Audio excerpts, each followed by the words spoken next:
Hello there, and welcome to the Sleepless Scientist, a quiet place in the cosmos where your thoughts can unwind and knowledge becomes a soft lullaby for the night. Tonight's journey will take us through a strange and beautiful question that has haunted dreamers and scientists alike. Are time slips and mysterious time travelers real? Or are they reflections of our own longing to escape the steady flow of time itself? But before you settle in and get cozy, I'd love if you could take a moment to like this video and subscribe, only if you truly find these quiet explorations enjoyable. And when you're ready, leave a comment to let me know where in the world you're listening from and what time it is for you right now. It's always such a joy to see all the places we gather from, each in our own little slice of time. Now feel free to dim the lights, maybe turn on a fan for a soft background hum, and let's gently begin our journey into the mysteries of time together. And if your mind begins to wander, that's perfectly fine. Let it drift. We'll still be here, quietly unfolding the story. Imagine walking down a street you know by heart. You've walked it hundreds of times. The same cafe, the same soft glow from a shop window, the same faint rhythm of footsteps echoing between the buildings. The air smells of rain and stone. The afternoon hums with ordinary life. But then, something changes. You feel a subtle heaviness in the air, like the pause before thunder. The sound fades, the colours flatten, and suddenly, everything around you feels slightly wrong. The cars are gone. The pavement has turned to cobblestone. The air smells of coal smoke and horses. And the people hurrying past are dressed as if they've stepped out of an old painting. You blink, you take a breath, and just as quickly as it came, the vision fades. The noise of the present rushes back. You're standing in the same place, but the moment feels thinner, fragile, as if you just brushed against something impossible. That quiet shiver you feel, that sense of slipping sideways through the world, that's what some people call a time slip. A time slip isn't a machine or a portal.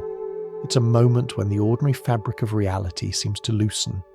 Some say it's imagination or a trick of memory. Others whisper that the past, present and future might all exist together, like pages in the same book, and sometimes by accident a page turns the wrong way.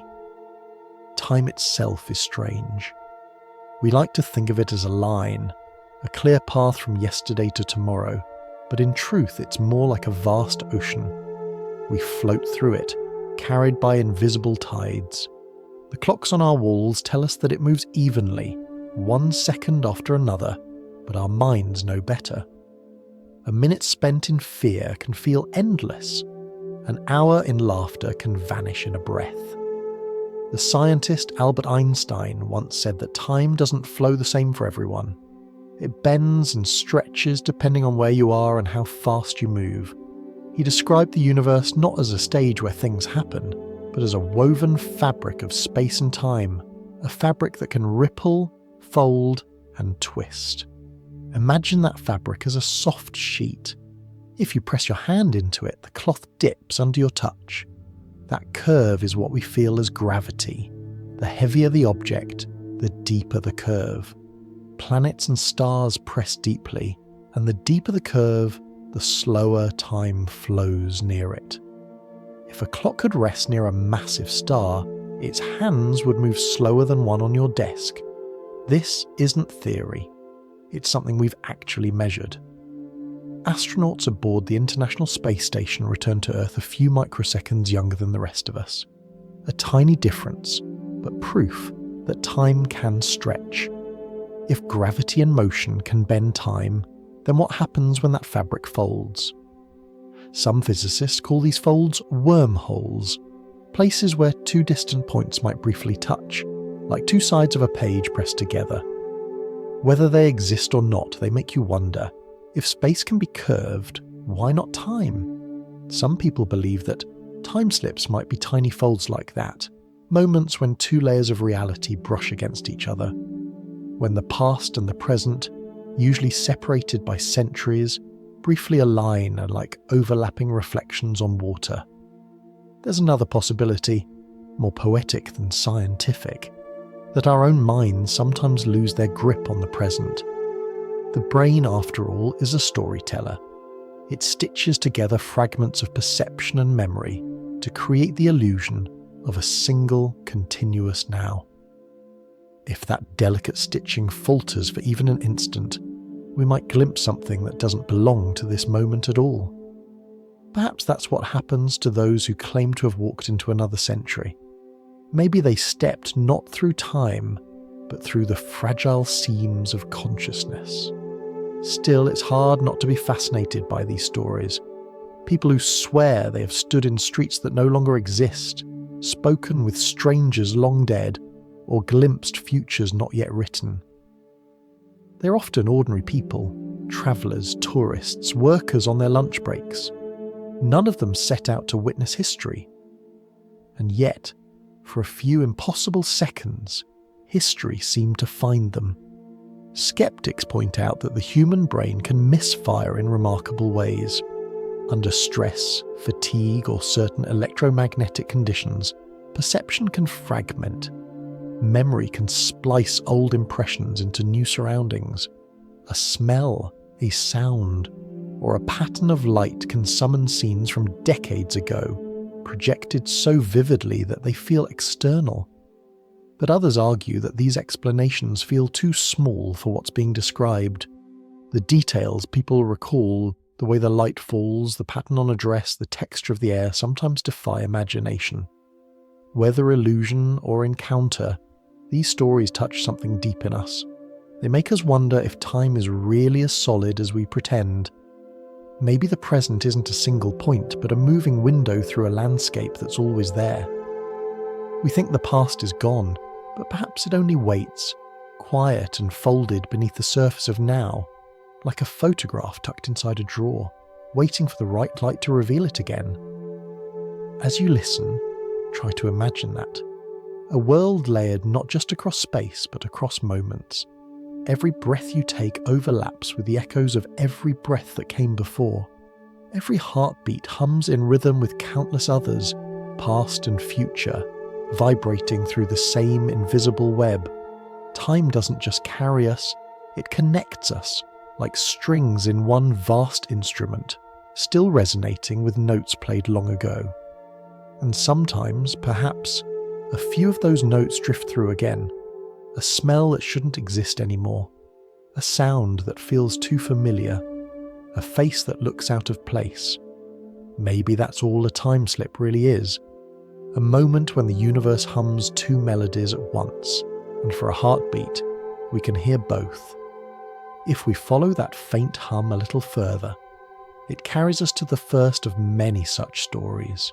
Two women, walking through the gardens of Versailles, more than a century ago, and stepping quietly into a day that no longer existed. If we follow the thread a little further, our quiet path leads to the soft light of an afternoon in France, over a century ago. Two women walk through the gardens of Versailles, the Grand Palace just outside Paris. The year is 1901. The air smells of cut grass and perfume, and sunlight pools across the gravel paths. Charlotte Ann Moberly and Eleanor Jourdain are academics from Oxford, travelling together to explore history and architecture. They are practical women, scholars of their time, armed not with mysticism but notebooks. And yet, what happened to them that day would follow them for the rest of their lives. As they strolled past fountains and trimmed hedges, they turned down a narrow lane shaded by trees. It was meant to be an ordinary walk, the kind where thoughts drift and footsteps find their own rhythm. But then the light changed. The air grew thick, heavy, almost motionless. The hum of insects and the laughter of other visitors faded into silence. Charlotte would later write that the world seemed flat, like a faded painting left too long in the sun. The colours lost their warmth. Every sound was swallowed by a strange hush. They felt, as many have described before and after them, a sense that time itself had taken a breath and forgotten to exhale. As they walked, The paths no longer matched the maps they'd studied. The little bridges and gates were wrong. Then, ahead of them, they saw figures. A man by a small kiosk, dressed in a long coat and tricorn hat, his face dark and pockmarked. Two other men stood nearby, speaking in a form of French that sounded old, almost musical, but difficult to understand. Charlotte and Eleanor asked for directions, and the men answered politely, pointing toward a small pavilion ahead. Their manner was courteous, but something about them felt off. The women continued, confused, until they saw a lady seated on the grass sketching. She wore a white dress with a broad-brimmed hat, her hair curling loosely around her shoulders. Charlotte later wrote that the woman's face seemed animated yet absent, as if she were a figure in a dream. When they finally reached the main palace, everything returned to normal: the noise, the light, the warmth. Days later, when they compared their memories, they realised how strange it all seemed. The places they'd walked did not exist on any modern map. The bridges they'd crossed had been demolished more than a century earlier. And the woman in white, they would later see her again, or rather, her image. In a portrait of Marie Antoinette painted around 1789, they recognised the same face, the same hat, the same expression. They came to believe that for a short time they had walked into the past, into the final days before the French Revolution, when Versailles still belonged to the monarchy. Their account, published years later under the title An Adventure, became one of the most famous time-slip stories in history. Critics called it fantasy. Others accused them of embellishment, even delusion. But Charlotte and Eleanor were not storytellers or spiritualists. They were educators, known for their precision, and they insisted calmly and consistently that what they experienced was real. Some readers were skeptical, but one man found their story compelling: Carl Jung, the great psychologist. Jung himself once described something similar. He had visited a baptistry in Italy, where he vividly remembered mosaics depicting the crossing of the Red Sea, tiny tiles shimmering in blue and gold. Years later, he discovered that those mosaics had been destroyed in a fire centuries before. The details he described matched historical records perfectly. To Jung, this was not merely illusion. It was evidence that the mind could reach across time, touching moments preserved somewhere beyond ordinary perception. If we think of time as a single thread, moving only forward, then these events make no sense. But if time is more like a tapestry, woven in every direction with threads crossing, looping and doubling back, then perhaps these women brushed against another layer of that fabric. Maybe they didn't travel anywhere. Maybe the world simply showed them another version of itself, still alive, still echoing beneath the present.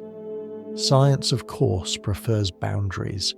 Physicists might suggest that what they experienced was a kind of perceptual anomaly, a temporary disconnection between sensory input and memory. The brain, when overwhelmed, can reorder information to fill in gaps. It's like watching two scenes projected on the same screen. For a moment, the images blend, and you're not sure which belongs to now. But even if that's all it was, there's something poetic about it. Because in a way, that's what memory itself does. It slips through time. Every time we remember something vividly enough, we reanimate it. The past becomes present, if only within the theatre of the mind. Perhaps these women simply wandered into a memory too strong to fade, a memory belonging not to them, but to the place itself. There's an old idea, whispered more often in folklore than in science, that certain places remember. A stone that has stood for centuries may hold the impression of everything it has witnessed. The sound of voices, the warmth of sunlight, even the echo of footsteps. Not because the stone thinks, but because the universe records everything in its own quiet way. Like grooves on a record, reality keeps its music, waiting for the right needle to play it back. So maybe Versailles was not haunted by ghosts, but by the echo of an afternoon that never really ended. Maybe those gardens were still singing a faint refrain from 1792, and for a few moments, Charlotte and Eleanor heard it. The mind likes stories that fit neatly into categories, real or imagined, true or false. But time doesn't always offer that comfort. Sometimes what we experience sits between worlds, too detailed to dismiss, too impossible to explain. And in that small space between doubt and wonder, something quietly beautiful happens. The two women would return to Versailles years later trying to retrace their steps. But the paths had changed. The bridge they remembered no longer existed. Only when they found old architectural drawings did they realise that the bridge had stood there, exactly as they described, more than 100 years before. Perhaps it was coincidence, or perhaps the world occasionally forgets the boundaries it has drawn. If we linger a little longer with that thought, we might begin to see a pattern forming, stories of people stepping out of their own century and into another. The thread leads us gently onward, to a man working in the dim basement of an old English house, when the walls themselves seemed to open and soldiers from a forgotten empire came marching through. The path now carries us northward, away from the gardens of Versailles and into the damp stone corridors of England. The year is 1953. In the ancient city of York, a 19-year-old apprentice plumber named Harry Martindale is working in the basement of the treasurer's house, chiselling into a wall to install a heating pipe. Dust drifts through the air in thin silver threads, and every sound echoes off the stone. It's the kind of work that keeps a young man's mind wandering, until something strange interrupts the rhythm of his hammer. At first he hears it, a distant horn, faint and far below, as though someone were playing music under the floor. He stops and listens. The sound grows louder, rhythmic, accompanied by the dull thud of marching feet. The hairs on his arms rise. Then, from the very wall he's been working on, a column of Roman soldiers emerges, fully formed, solid, yet eerily silent. Their tunics are green, their shields round, their faces tired and dust-streaked. They pass through the basement as if walking along a road buried beneath the house. Harry freezes. The soldiers don't notice him. They look ahead, heads bowed, the way people do when carrying a memory heavier than their armour. He watches, paralysed, as horse hooves clatter in silence and vanish into the far wall. When the last figure fades, the basement is still again. The faint smell of damp earth lingers. Harry stumbles up the stairs, pale and shaking. "By the look of you," says the treasurer upstairs, "you've seen the Roman soldiers." It sounds like a joke, but the older man is serious. Others have heard things down there too. The echo of footsteps, the clang of metal, the whisper of a trumpet. Harry keeps his secret for 20 years, afraid no one will believe him. When he finally tells his story, people laugh, pointing out that Roman soldiers didn't wear green tunics or carry round shields. Their armour, they insist, was red and rectangular. Harry holds to his story anyway, describing every detail exactly as he remembered. Decades later, archaeologists excavate the area. Beneath the treasurer's house, they uncover an ancient Roman road, 18 inches below the basement floor. Its stones are worn smooth by centuries of marching feet. Records also reveal that auxiliary Roman units, composed of soldiers from far corners of the empire, often wore green and carried round shields. Details no historian knew in 1953. Suddenly, Harry's impossible story begins to sound possible. If we think of time as something rigid, one event stacked neatly after another, then this scene makes no sense. But imagine time as a series of transparent layers, each moment resting atop another, all still existing, just unseen. The present is simply the layer we're able to perceive. Now and then something shifts, a resonance, a vibration, like two notes of music harmonizing. For a breath of time, the past bleeds through. That basement perhaps became a thin place, a spot where history's echo still vibrated in the stones. Some scientists, cautious but curious, have wondered whether certain materials might retain traces of events. Is a poetic idea sometimes called the stone tape theory. That physical matter can store emotional or energetic imprints the way a record stores sound. A traumatic moment, a strong emotion, a repeated pattern might leave behind a faint recording, invisible but not gone. Under just the right conditions, temperature, humidity, and electrical charge, that recording could replay, not as a ghost, but as a fragment of time itself still humming in the background. The treasurer's house sits atop layers of earth soaked in history. Viking, medieval, Roman, each civilization built upon the bones of the one before, pressing its stories deeper into the soil. Perhaps the young plumber didn't witness spirits, but rather the earth replaying its own memory, like an old record briefly spun again by the needle of chance. The skeptic in us wants a cleaner explanation. Could Harry have imagined it? The basement was dark, the air stale, exhaustion plays tricks on the senses. Maybe the horn he heard came from the street above, and his mind filled in the rest. Yet something about the precision of his memory, the colours, the shield shapes, the number of soldiers, feels like more than invention.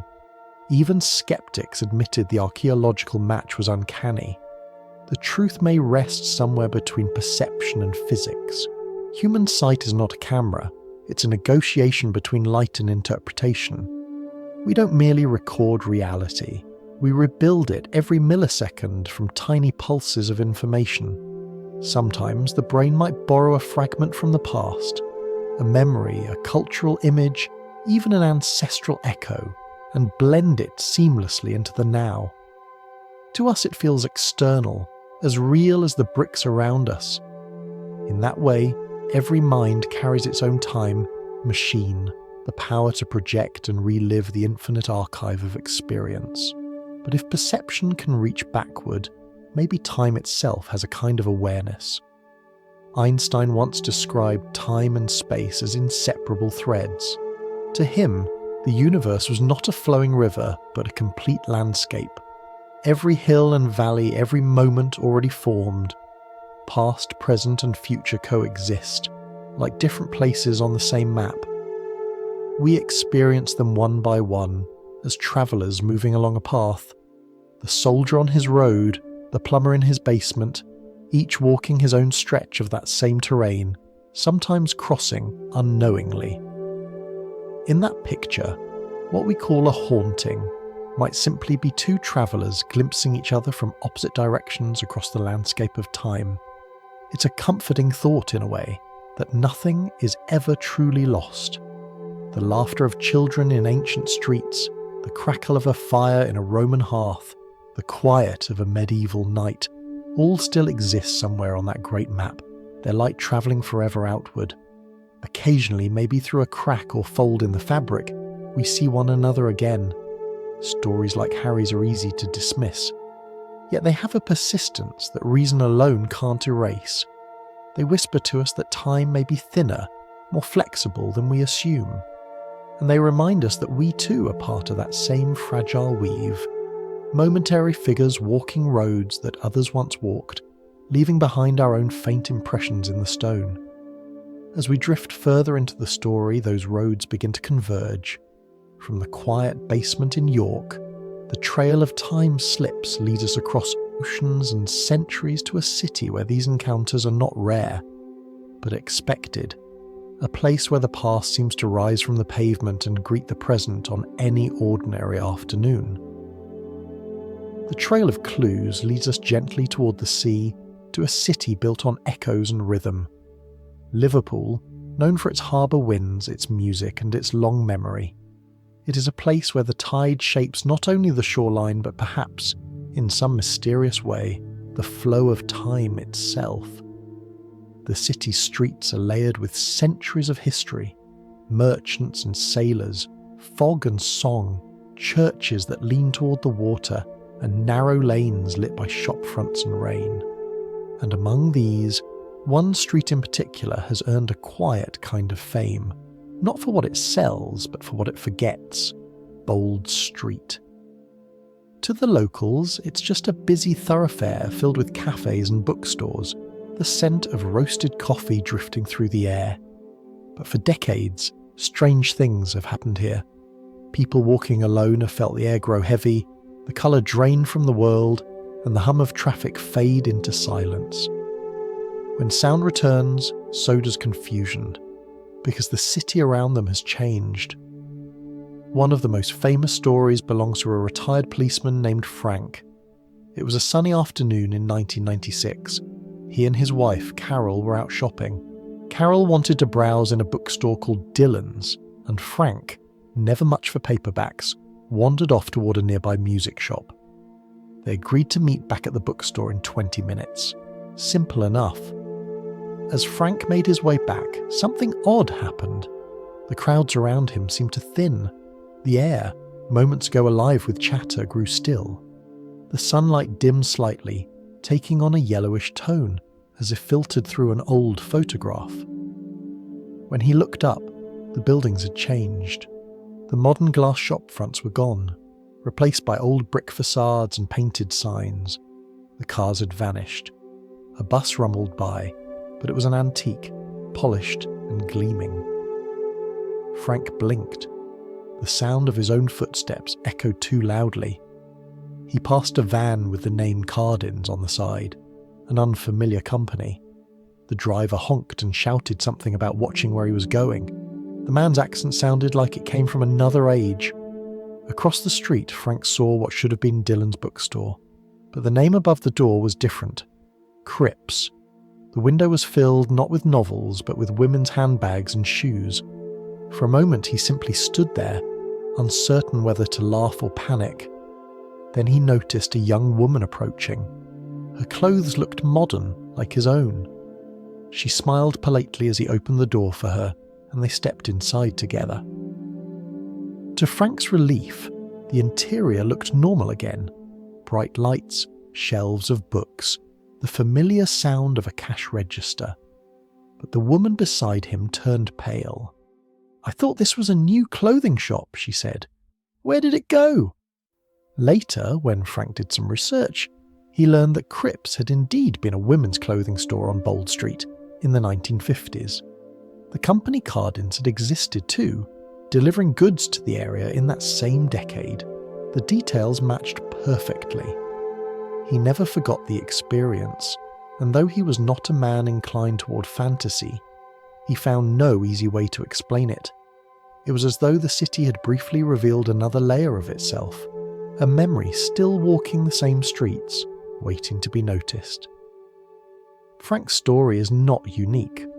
Over the years, dozens of people have reported similar encounters on Bold Street. Some saw shops that had closed decades before.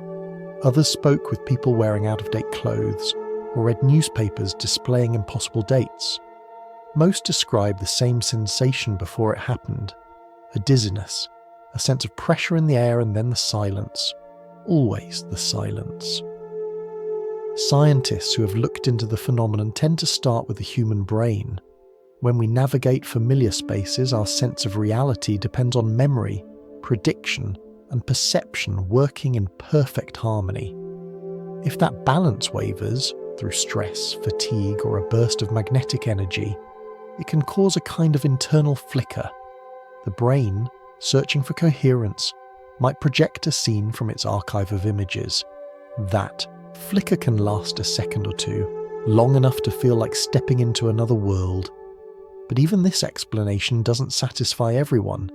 Liverpool's Bold Street experiences seem to share too many similarities among unrelated people. The stories repeat with eerie precision. The same places, the same sensations, the same sudden stillness.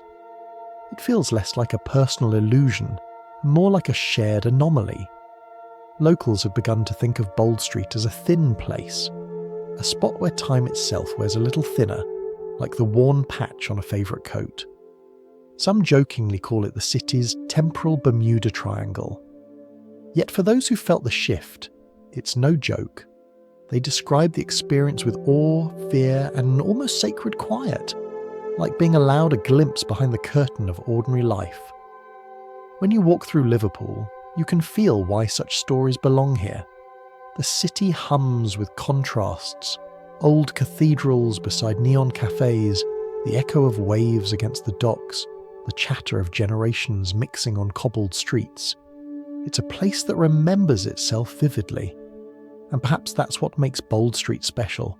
Not that it breaks the rules of time, but that it holds them loosely, the way a musician bends a note to make the song feel alive. There's a certain poetry to the idea that cities, like people, can have memories too. Each brick, each rail, might carry traces of all it has seen. The laughter, the rain, the long procession of ordinary days. When those memories rise, we feel them as déjà vu, nostalgia, or maybe even time travel. Not because we've left the present, but because the present itself has opened a door. In the quiet hours of early morning, when the city sleeps and only the streetlights keep watch, Bold Street feels like that kind of door, a threshold between then and now. The asphalt hums faintly with underground trains, the tide murmurs beyond the harbour, and perhaps, somewhere deep below, the old cobblestones still remember the footsteps that once struck them. If we linger on that hum, the faint pulse beneath the city, it begins to sound less like coincidence and more like a pattern. What if the ground itself is alive with currents, invisible streams of energy threading through stone and steel?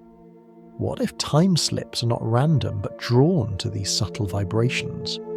Our quiet exploration now turns to that idea, to the science hidden beneath the myths, the invisible grid of the earth, and how its unseen forces might shape the way time itself behaves.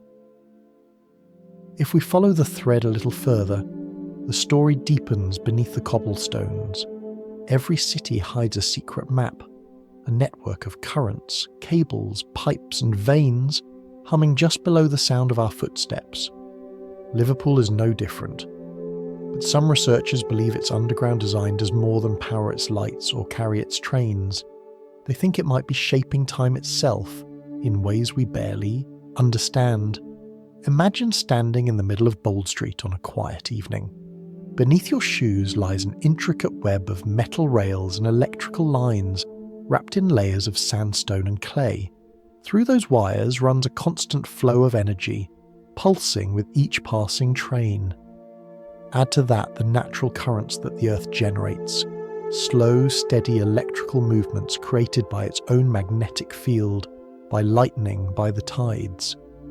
Scientists call these flows telluric currents, but you don't need to remember the name, just picture them as the planet's quiet heartbeat, moving invisibly through soil and stone. Now, Liverpool sits in a curious place where these natural currents and human-made ones overlap. The underground rail system forms near-perfect circles around the city centre, like ripples in a pond. Some engineers say that design is only a coincidence, a matter of efficiency. But to those who have studied the city's strange relationship with time, it feels almost deliberate, like a pattern echoing the rings of a clock. One theory suggests that these overlapping circles of electrical energy create something like a whirlpool in the air above, a place where the fabric of time, normally calm, might ripple. Of course, this isn't a proven idea. Even the scientists who talk about it do so with caution and a touch of wonder. But imagine, for a moment, what that might mean. The past could be lingering just a breath away, thinly separated by the buzz of invisible electricity. And when conditions are just right, a surge of power, a solar flare, a passing storm, the veil between moments could tremble and briefly open. It sounds fantastical, yet we already know that strong electromagnetic fields can affect living things in subtle ways. Migrating birds navigate by the Earth's magnetism. When that field shifts, they lose their sense of direction. Whales, too, sometimes beach themselves when solar activity interferes with the magnetic lines they follow through the sea. Our own bodies are no less sensitive. The heart, the nerves, the brain, all run on tiny sparks of electricity. If the currents around us change, even slightly, perhaps our perception of time, the delicate rhythm of seconds inside our heads, changes too.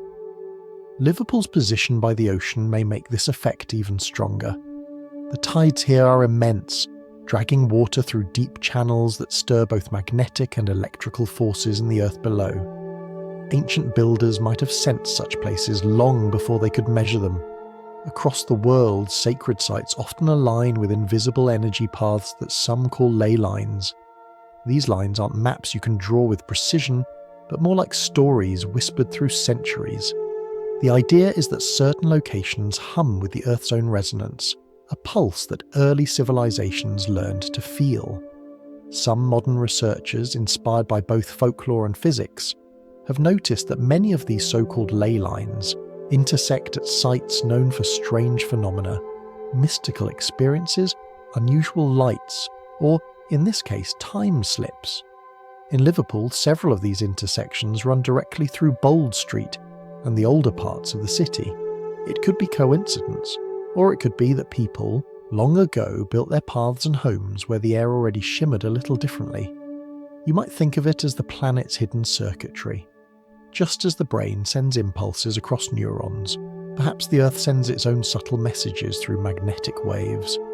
Most of the time we don't notice, but sometimes when our own nervous system syncs with the world's electrical pulse, perception wavers. Time stretches, sound bends, and for an instant the walls between moments turn to glass.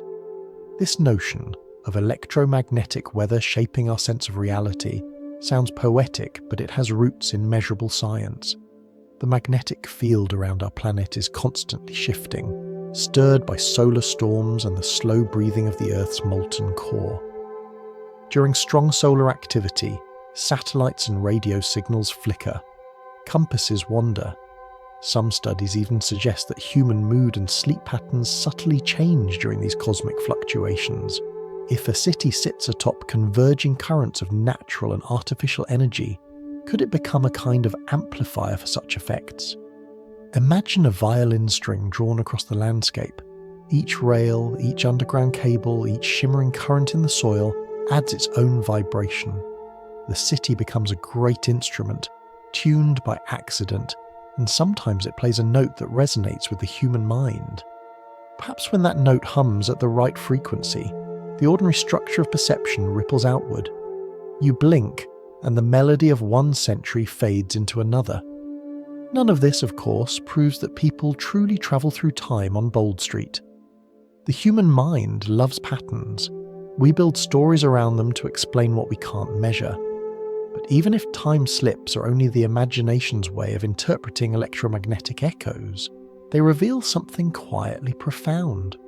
That our world is not as fixed as we think. Reality hums, trembles, and changes pitch.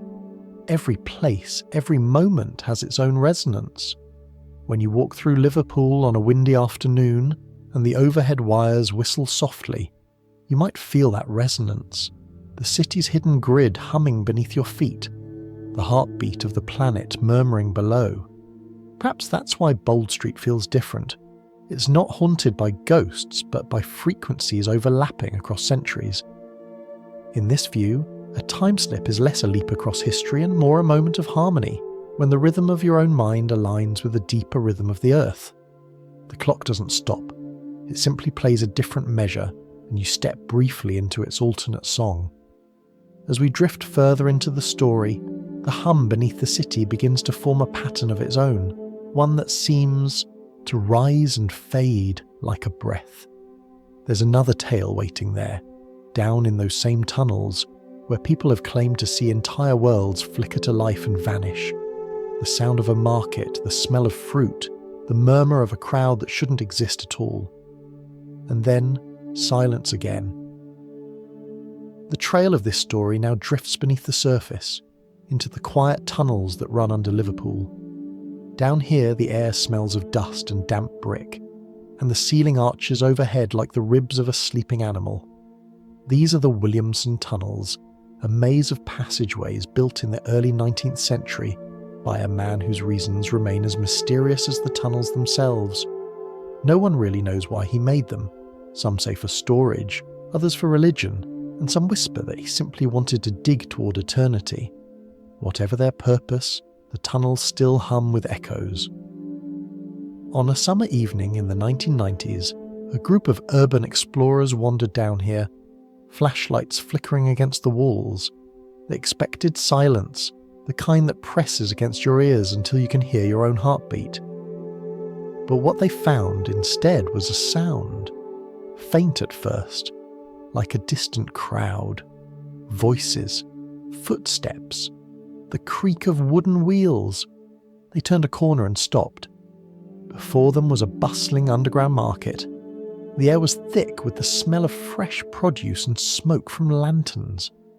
Men and women in Victorian clothing were calling out prices, passing baskets of fruit and bread. The explorers stood frozen, the beam of their flashlights trembling in the air. For a few seconds, everything looked and sounded solid, real. The colours, the movement, the warmth of life from another century. And then, as quickly as it had appeared, it was gone. The tunnel fell silent. Only darkness remained. The group swore they hadn't imagined it. Every one of them described the same details. Yet no one could explain what they had seen. Stories like this one blur the lines between haunting and history. They suggest that the past is not buried, only folded. And now and then, something in the world loosens just enough for one layer to brush against another. If we picture time as a river, then a time slip is not a journey up or downstream. It's a whirlpool, a place where two currents meet and spiral together before separating again. There are other stories too. One tells of a woman waiting for a train at Liverpool Central Station in the 1980s. She was reading quietly when she began to feel dizzy. The air grew cold, and when she looked up, the scene had changed. The electric lights were gone. In their place, dim gas lamps glowed through mist. The platform was crowded with soldiers in heavy coats, saying goodbye to their families. Steam hissed from a black locomotive. Somewhere, a siren wailed. The warning of an air raid. The woman stood frozen, clutching her handbag as the scene played out around her. Then, just as suddenly, the noise vanished. The lights returned. She was back in the modern station, alone on the platform. These accounts share certain patterns: the sense of heaviness, the fading of sound, and the sudden return to the present as if nothing happened. Skeptics call them hallucinations or false memories. But when people who have never met describe the same sensations in the same place, the question becomes harder to wave away. Perhaps beneath the scientific language, there's something simpler going on. The human mind is a receiver, always tuned to the frequency of the present, but sometimes, for reasons we don't fully grasp, it catches an older signal. Maybe those tunnels, with their damp walls and hidden power lines, act like an amplifier for the past. Maybe our brains, sensitive instruments of perception, pick up the resonance. For a moment, two times overlap, like songs playing together on the same station. If you listen closely, you can almost hear it, the faint echo of a city still alive beneath your feet. The shuffle of boots on stone, the murmur of 1,000 conversations that never truly ended. It's tempting to imagine that these slips happen by accident, but maybe they're part of something larger. Some physicists have spoken, in hushed tones, of the idea that every event that ever happens leaves an imprint, a record woven into the fabric of the universe itself. Space and time are not separate. They are one continuous field, bending and stretching under the weight of what occurs within them. When we walk through the world, we leave faint impressions in that field, tiny ripples like footsteps in sand. Most fade quickly, some endure, and perhaps, in certain places, those imprints become strong enough to replay. Like a memory the Earth tells to itself. If this is true, then the Williamson tunnels are not haunted at all. They are remembering. They are playing back their own history through the language of vibration and light. The explorers simply stepped into a moment when the past was repeating, and for a few heartbeats, they shared that memory. It's easy to think of time as a chain of cause and effect, but these stories invite another way of seeing it, as a chorus of overlapping moments. Each note still vibrates long after it's been sung. Most of the time, we hear only the dominant melody, the one we call now. But once in a while, another note slips through and we glimpse the harmony that's always been there. Liverpool's strange reputation for time slips may come down to this idea, that the city is built on resonant ground. The underground grid of rails and power lines, the tidal pull of the river, the pulse of human life, all combine to make the air hum with possibility. It may not bend the laws of physics, but it bends our sense of belonging within them. For those who've walked through that hum, the experience often lingers. They talk about it in the quiet hours when the city is half asleep, wondering if what they saw was real or some shared dream.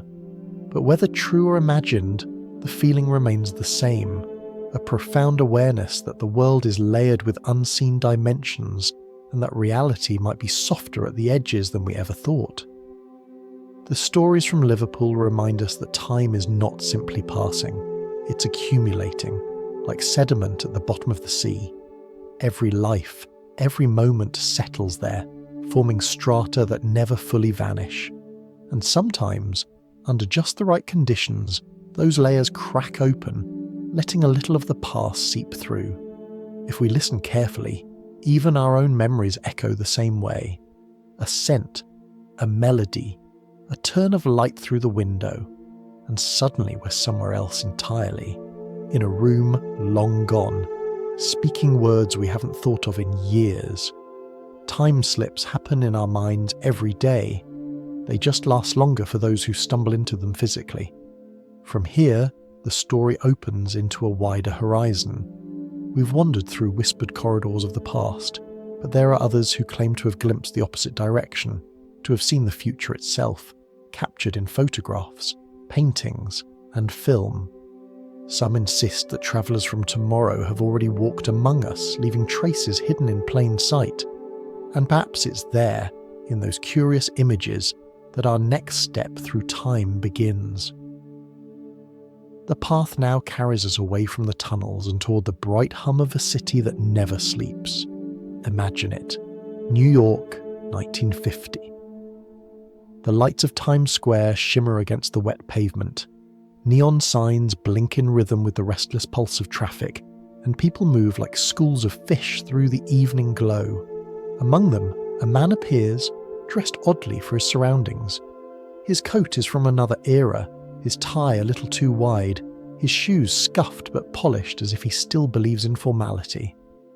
He turns in a slow circle, staring up at the towering advertisements with wide eyes, like someone seeing electricity for the first time. Witnesses would later say that he looked completely out of place, not confused in the way a tourist might be, but disoriented, as if he had walked through the wrong doorway and stepped into the wrong century. He tried to cross the street against the light, perhaps drawn by some old habit from a quieter age. A taxi came speeding around the corner, and in an instant the man was gone, his body struck, his story sealed in the hum of sirens and rain. At the morgue, the police went through his pockets. Inside were coins and notes that hadn't been used for decades, yet were pristine, as if newly minted. There was a business card from a long-vanished stable, a brass token from a saloon that had closed before the First World War, and a letter postmarked 1876. His identification gave the name Rudolf Fens. No one in New York had heard of him. The address on his card led to a building that had been a shop for years. His fingerprints matched no record. It was as though he had appeared from nowhere, dressed, equipped, and bewildered from another time. Detectives searched old archives and eventually found something peculiar. There had once been a man by that name, Rudolf Fens, Sr., who had vanished one evening in 1876 after stepping out for a walk. He was never seen again. His family had waited for weeks before filing a missing persons report. The description matched perfectly. Height, age, hair, even the small scar above his eyebrow. For a while, This story lived like an urban legend whispered among night shift workers and late-night diners. A man walks out of 1876 and dies in 1950. It's the sort of tale that settles easily into the imagination. But decades later, someone traced the account to its source. A short story published in 1951 by the writer Jack Finney. Finney, who would later become famous for The Body Snatchers, had written it as fiction, blending meticulous detail with a melancholy question. What would happen if someone from the past suddenly woke up in our world? Somehow, that quiet piece of storytelling slipped into rumour, and rumour hardened into history. By the time anyone noticed, the line between invention and evidence had blurred completely. It's a fitting irony that a story about time itself became a victim of time's own distortion. Like a reflection in rippling water, its edges changed shape as it was passed from voice to voice. Newspapers retold it as fact. Radio hosts repeated it with solemn certainty. People wanted it to be true because it felt right. There was something haunting about the idea of a man stepping unknowingly through the veil of time only to be swallowed by the very city he could never have imagined. The world of 1950 was a good breeding ground for such myths. The war had ended only a few years earlier. Technology was accelerating faster than anyone could comfortably believe. Jet engines, nuclear power, television. Each invention bent reality in new ways. For ordinary people, the future seemed to have arrived all at once, bright and terrifying. Against that backdrop, the story of Rudolf Fens felt strangely comforting. It suggested that time was porous, that the past could still touch the present, that perhaps nothing, not even death, was entirely final. But beneath its romance lies a quieter truth.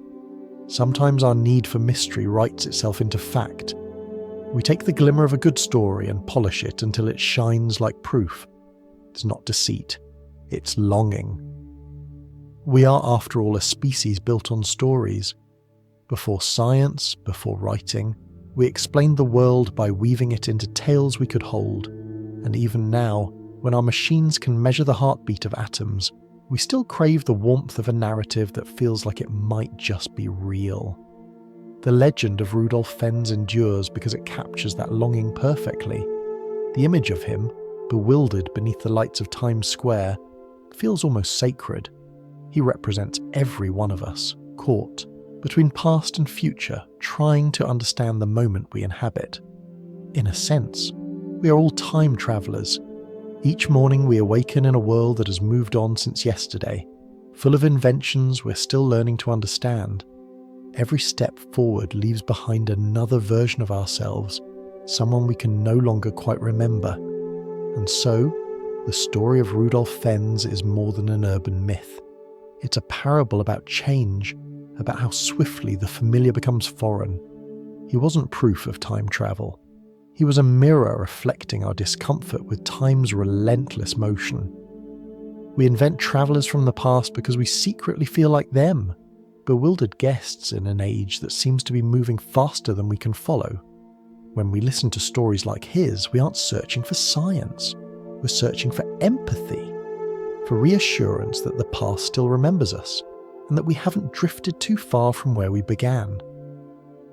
The legend offers that comfort in the softest way. A man who walked out of history and into our midst, carrying the faint smell of coal smoke and old paper, still believing he belonged. In the quiet that follows such a tale, we might find ourselves glancing around our own world, the glowing screens, the silver towers, the electric veins of traffic, and realizing how strange it would look to someone from just 100 years ago. We too would seem like ghosts out of time. And perhaps that's the secret gift of these stories. They remind us that time travel is not about machines or paradoxes, but about awareness. Every photograph, every letter, every memory is already a time machine carrying fragments of who we were into the moments yet to come. The evidence is all around us, folded into old drawers, locked inside our voices, shining in the eyes of people who remember us when we've forgotten ourselves. As we drift further into this story, That theme continues to ripple outward.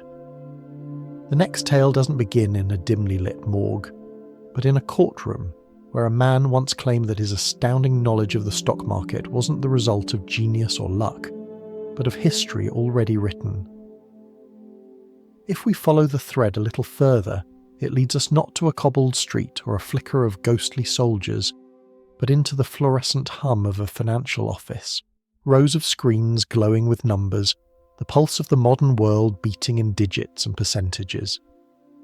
It's the early 2000s, and the story begins with a man who appeared out of nowhere, armed with the most valuable secret a person could possess: knowledge of the future. His name, at least in the papers, was Andrew Carlson. He was 44 years old when the world first heard of him, a quiet, unremarkable man who turned $800 into $350 million in just 2 weeks of trading. Every bet he placed was perfect, every risk perfectly timed. No stockbroker in history had ever been that lucky or that precise. When authorities arrested him for insider trading, they expected to uncover a complex web of stolen data or secret tips. But what they found instead was a confession so strange it didn't fit into any legal category at all. Carlson told investigators that he was from the year 2256. He said he had travelled back in time with detailed knowledge of financial markets, scientific events, and global crises. He even offered to share information with the government: the cure for certain diseases, the location of a famous fugitive, the date of future discoveries. All he wanted, he said, was to return to his own time, back to the world he came from. The officers thought he was mad, of course. But there was something unsettling about how calm he was, how consistent his story remained even under pressure. For weeks, newspapers around the world followed the case. The image of the mysterious trader fascinated everyone, a man who could walk through history like a chessboard, moving pieces he already knew would win. Then, just as quickly as he appeared, he was gone. Bail was set at $1 million, an impossible sum for a man whose accounts had been frozen. Yet only days later, someone paid it. The man who did was never identified. After that, Andrew Carlson vanished. No trail, no trace. The records of his existence dissolved like mist. For a moment, the world was captivated. People imagined secret time travel programs, quantum vaults of information, and government conspiracies. But as investigators dug deeper, they found no evidence that he'd ever existed before his arrest. The story began to unravel, revealing that it had originated in a satirical newspaper, a piece of fiction that somehow escaped its intended boundaries and slipped into the headlines of major outlets. Like the tale of Rudolf Fenn's before it, the myth had stepped out of imagination and into the collective memory of the public. It's easy to laugh at how quickly the world believed it, but there's something tender in that reaction too, because underneath the absurdity, the story of Andrew Carlson speaks to something we all secretly crave. The idea that someone might have already seen the road ahead and returned to guide us. That in a world filled with uncertainty, there could exist a traveller who knows the answers we're too frightened to ask. The early years of the 21st century were an anxious time. The new millennium had arrived with its own quiet unease. Technology was leaping forward faster than anyone could keep up. The internet was becoming a living thing, full of rumour and hope. Time itself seemed to be accelerating. Against that backdrop, the figure of Andrew Carlson fit perfectly. A man from the future who understood this chaos because it was already history to him. Modern legends like this one are not born in candlelight or taverns. They're born on screens. A whisper becomes a headline becomes a tweet, and before long the story no longer needs a source. It circulates self-sustaining, like a digital ghost, and if you trace its path backward, through forums and archives, you can almost feel the rhythm of belief pulsing through it, the same heartbeat that kept ancient myths alive long before the internet existed. Perhaps that's the strange magic of the age we live in. We no longer need to wait centuries for legends to form. a story can now travel through time at the speed of light, crossing continents and languages before the day is over. It evolves as it moves, details added, names changed, evidence invented, until it begins to feel as real as anything else we've seen on our glowing screens. When we look at these modern tales, it's tempting to separate them sharply from the old ones, to say, this is digital, that was myth. But really they serve the same purpose. Each era creates the stories it needs most. In times of fear, we dream of saviors. In times of wonder, we dream of explorers. And in times of uncertainty like ours, we dream of travelers who can slip through time, unbound by the mistakes and limits that hold the rest of us still. Andrew Carlson may never have existed, but he stands for something real. He's the personification of our collective wish to escape uncertainty, to cheat chance, to outpace regret. His story isn't about wealth, it's about control, the comfort of knowing that no decision is final, that even our errors can be undone if we only find the right key to rewind them. It's no coincidence that his myth emerged from the world of finance. The stock market is already a metaphor for time, traders predicting what will rise and fall, living one step ahead of the present, haunted by the past. It's a system built on the illusion of foresight. The tale of a man who literally came from the future feels like the natural conclusion to that dream. If we strip away the numbers and the headlines, what remains is a soft and familiar human ache, the longing to see tomorrow. Every prophecy, every horoscope, every weather forecast speaks to it. Even the way we make plans is an act of faith in a future we can't yet touch. Sometimes, when we stare at those glowing screens, watching the numbers change, it's easy to forget that time is the most valuable currency of all. Money can multiply, moments cannot. No matter how clever we are, we can't short sell the past or invest in more of the present. We can only spend what we have, and when it's gone forever.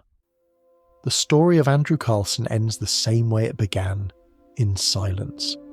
But maybe that's appropriate. Perhaps it isn't the facts that matter, but the space the story leaves behind. The quiet question it plants in us. If you could see the future, what would you change? Would you trade your peace for certainty? Or is the mystery of time itself the very thing that makes living worthwhile? As that question lingers, our path opens toward a different kind of evidence. One you can see, not in bank records or courtroom transcripts, but in the frozen frames of old photographs and film reels. In these, people have found shapes that don't belong, faces turned the wrong way, clothes decades too modern, devices that shouldn't yet exist. They call them proofs of time travellers, caught in the act of simply being. And perhaps, if we look at them long enough, we'll see not just mistakes or coincidences, but reflections, tiny reminders that the past is still looking back at us. The trail of our story now drifts into stillness, into the quiet gaze of a photograph. There is something almost sacred about an old picture, isn't there?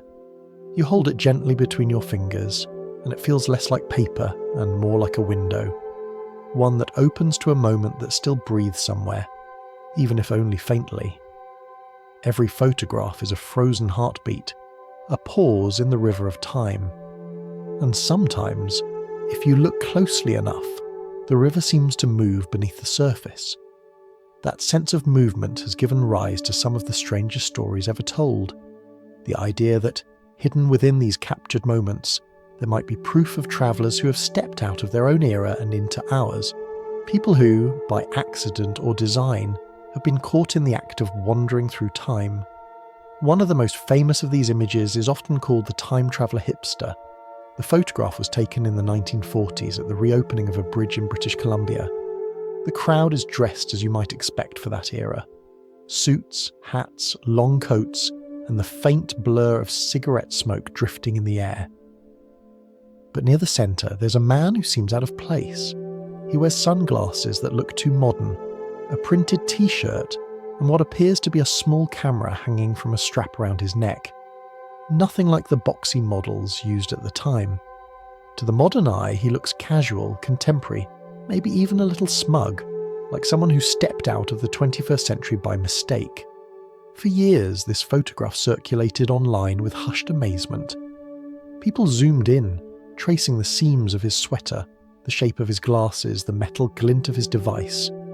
It became an icon of mystery. Visual evidence, people said, that time travel wasn't just theory.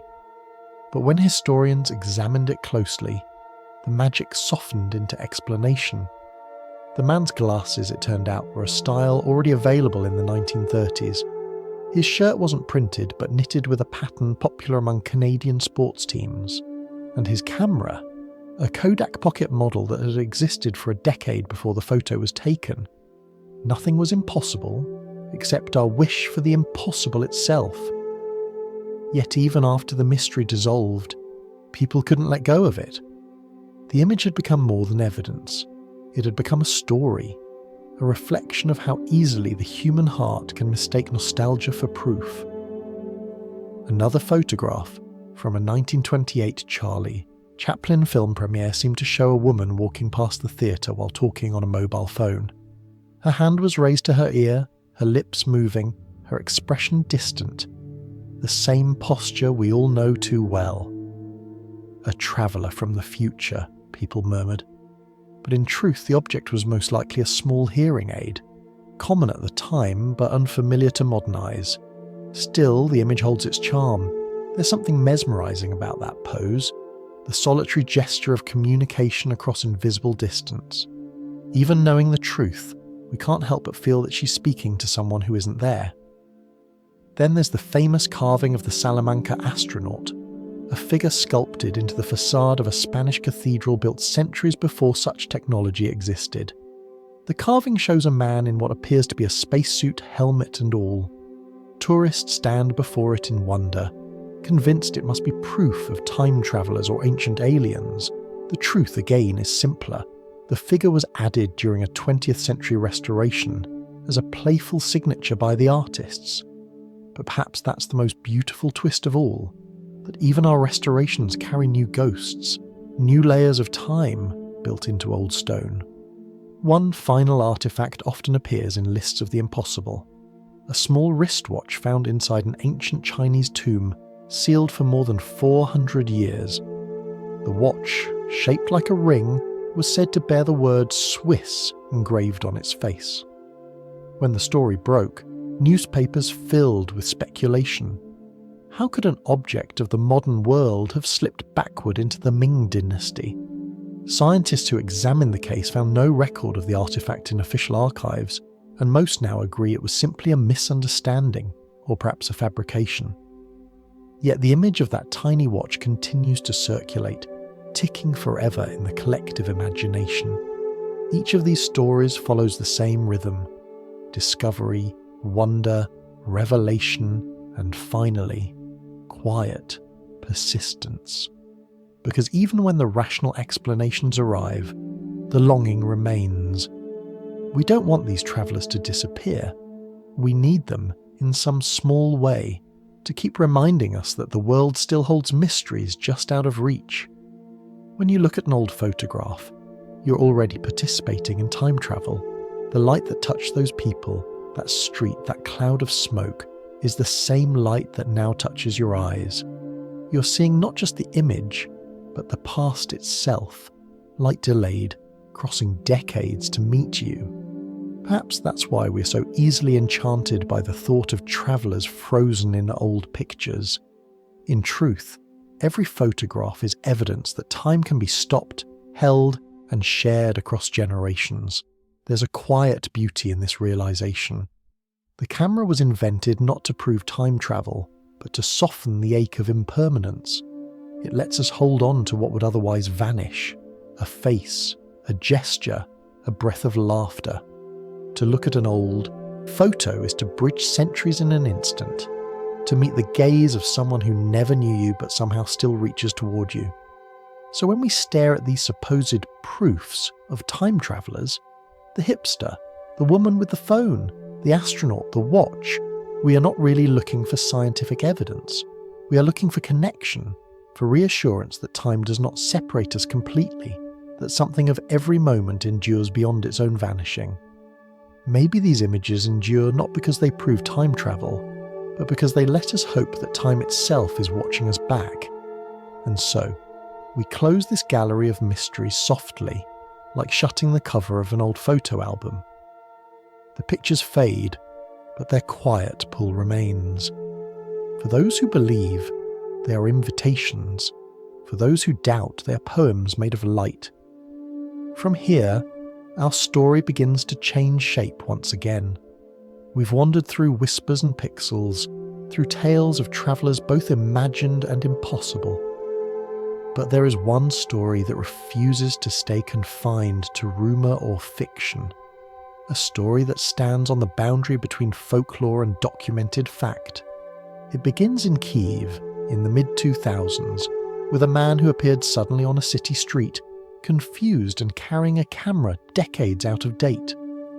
The name on his identification was Sergey Ponomarenko, and his story would become one of the most haunting modern legends of all.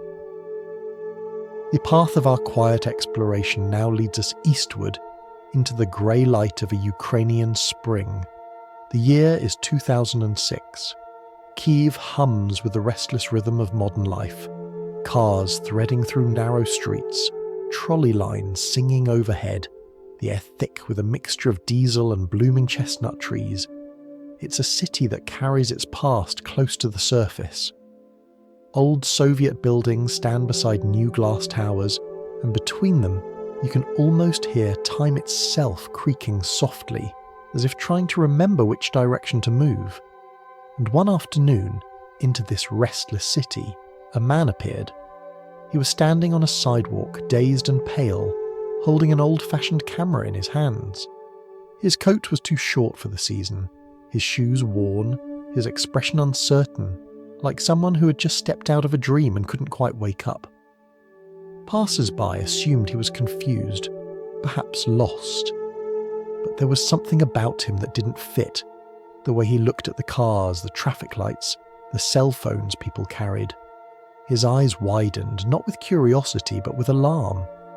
When police approached, he spoke calmly, but with a faint accent no one could quite place. He said his name was Sergey Ponomarenko. His documents, though authentic-looking, listed details that made no sense. A Soviet-era identification card issued in 1950s Kyiv. The address written on it belonged to a building that had long since been demolished. When asked his age, Sergey hesitated. 25, he said. He looked older, but not by much. The officers took him in for questioning, unsure if this was a case of confusion, forgery, or something stranger. At the station, he handed over his camera, a heavy, boxy model that collectors might recognise as a Yashica, popular during the mid-20th century. Inside was a roll of undeveloped film. When the technicians processed it, the images they found deepened the mystery. The photographs showed Kyiv, but not as it looked now. The skyline was shorter, the cars older, the streets lined with banners in Cyrillic script celebrating long-past Soviet holidays. In one photo, Sergey himself appeared, standing near a monument that no longer existed, smiling beside a young woman whose name he later gave as Valentina. The investigators were puzzled. The details in the images were precise, too specific to have been faked easily. The camera itself was real, and the film stock had not been manufactured for decades. The negatives showed no sign of tampering. When doctors examined Sergey, they found his health normal, though his blood pressure spiked whenever they questioned him about the date. It was 1958, he insisted. I was walking to visit Valentina, and then I heard a sound, a bright light, and I was here. To the doctors, this sounded like a delusion, perhaps triggered by trauma or memory loss. Yet nothing about him matched that diagnosis. His speech, his mannerisms, even his vocabulary fit perfectly with someone who had lived his whole life in the mid-20th century. He asked questions that made the staff smile uneasily. Why do the clocks glow in the dark? What is that small device everyone carries? Why are there so many colours on the television? They placed him under light observation. mostly for his own safety. He spent his days quietly by the window, watching the city go by, as though trying to recognize it.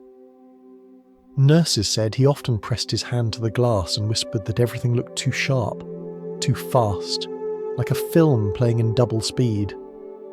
It's easy now to dismiss stories like this as folklore dressed in modern clothes. Perhaps it was an elaborate hoax.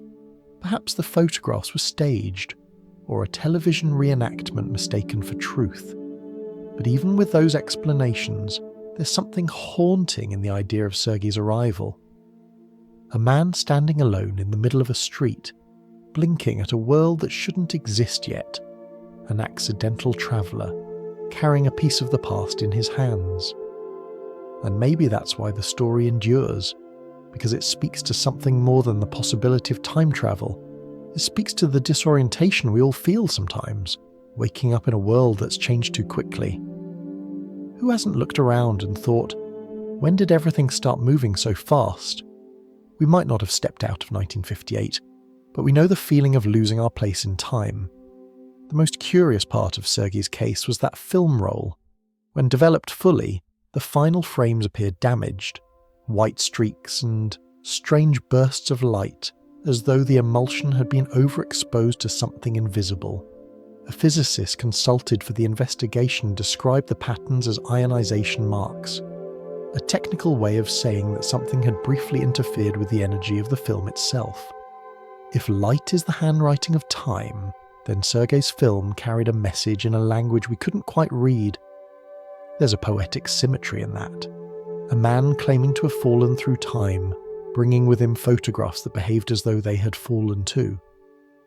After a few days in the hospital, Sergey began to seem calmer. He even joked with the nurses, promising to show them his favourite cafe once he was released. But when staff came to check on him the following morning, his bed was empty. The window was open, though they were on a high floor. There were no footprints, no broken glass, no sign that anyone had entered or left. He had simply vanished. The official record ends there. Some say he escaped. Others insist he was never really there at all, that the story began as a television segment for a paranormal documentary and took on a life of its own. But even if it was fiction, it carries a strange power, the quiet ache of the impossible. Because deep down we recognise something familiar in Sergey's confusion. Each of us, at some point, becomes a traveller stranded in a time we no longer understand. The buildings change, the voices sound different, the world grows louder and brighter until it feels alien. Like Sergey, we sometimes find ourselves holding on to memories that no longer match what's around us. The story of Sergey Ponomarenko might be a myth or a misunderstanding, or perhaps a reflection of that universal feeling, the moment when life seems to skip a beat and the past rushes forward to meet the present. Whether he stepped out of 1958 or simply out of his own memory, he reminds us that time isn't a wall we walk along. It's an ocean we drift through, sometimes finding ourselves in waters we can't name. And as this strange tide carries us forward, it brings with it new questions. What happened to Sergey after that day? How could a man appear and disappear so cleanly, leaving behind only a handful of photographs and a name that refuses to fade? The answers, if they exist, lie just ahead, where his story continues to twist like a ribbon through the decades, looping back upon itself in ways that make you wonder whether he ever truly left the past behind. The thread of Sergey's story continues softly, like a photograph developing in slow light. A few days had passed since his arrival in Kyiv, and the hospital where he stayed had grown accustomed to him. The polite man with the outdated manners, the curious questions, the camera always resting by his bedside. The nurses began to call him the visitor, half teasing, half protective.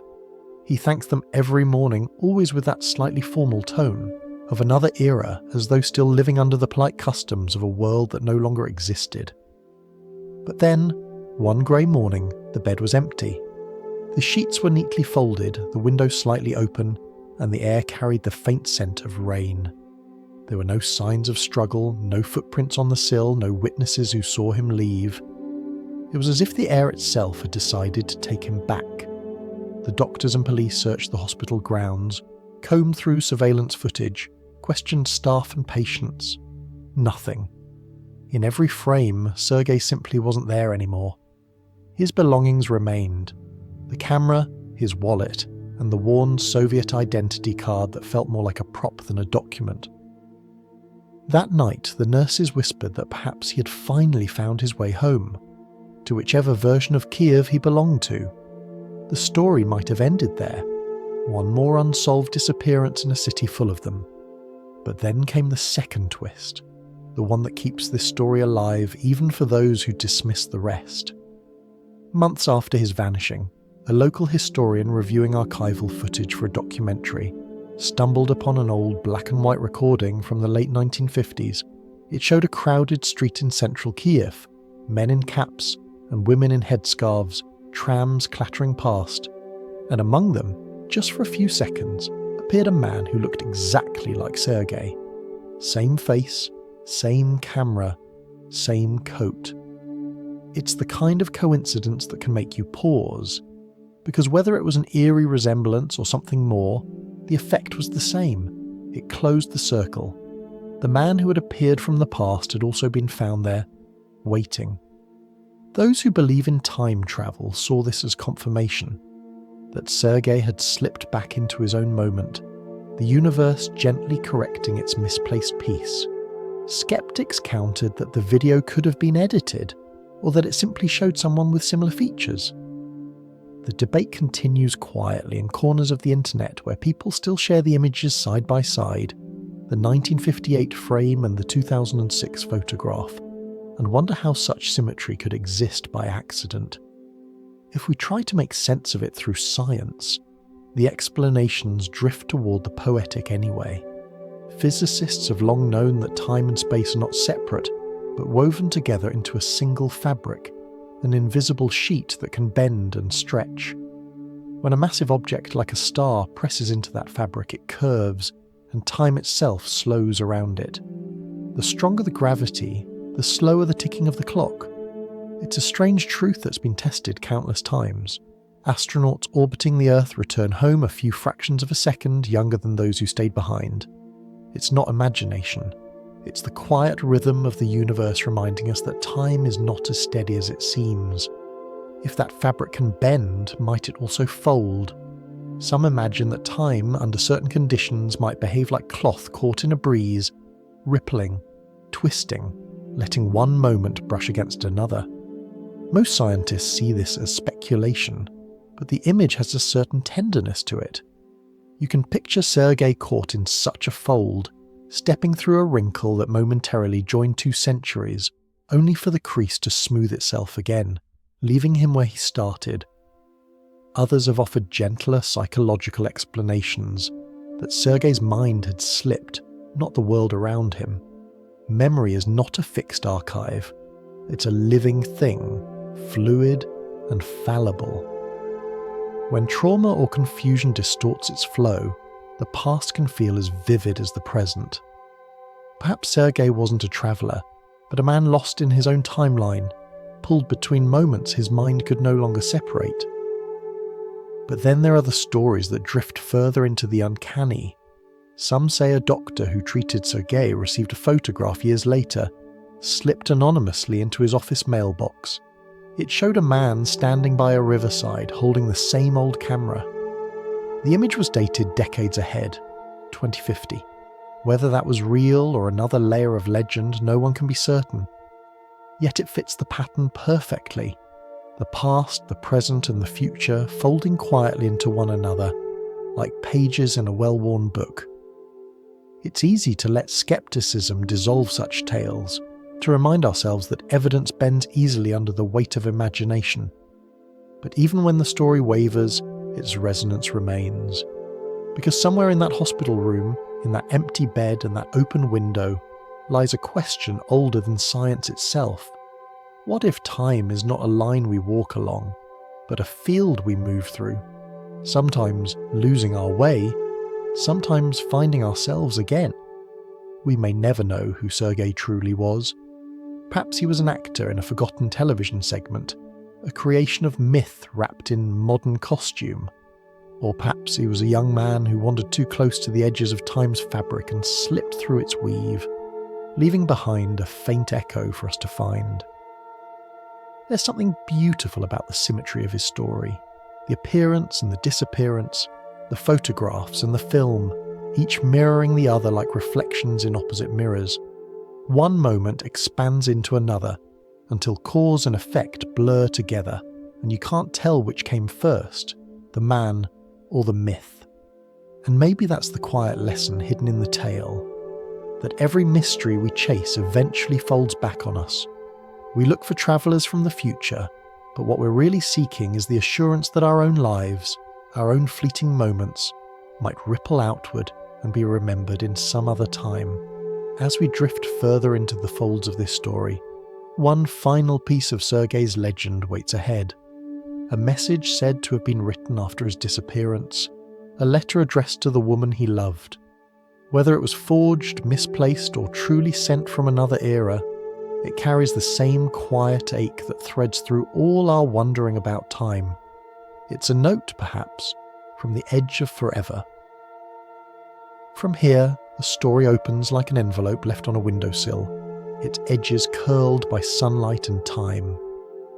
After Sergey vanished, his story spread quietly through Kyiv like a rumour carried by wind, passed from journalist to journalist, from night radio host to curious neighbours.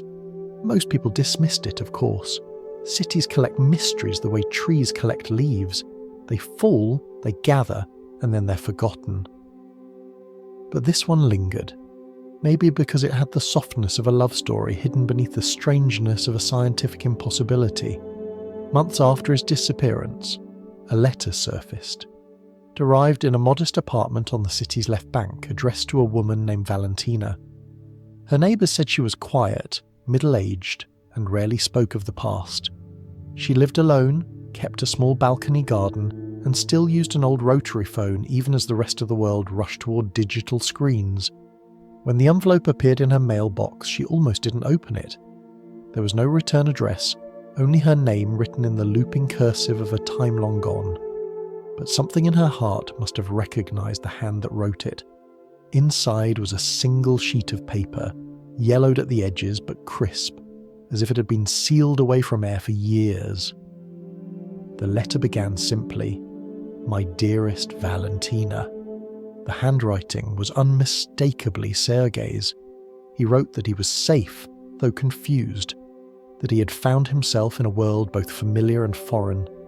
He spoke of Kyiv's skyline filled with towers of glass, of cars that made no sound, of devices that could speak across oceans. He said that people no longer looked at one another as much as they looked at the light in their hands. And then, most strangely, he described a night sky without stars, only satellites moving like silver fish through darkness. He said the year was 2050. "If you ever see this letter," he wrote, "it means I found a way to send it backward, the same way I must have come." He ended with a promise. "Time took me from you, but I believe it can give me back to you again." There were no clear clues about how the letter had travelled. The paper was authentic to the 1950s. The ink was of a type no longer manufactured.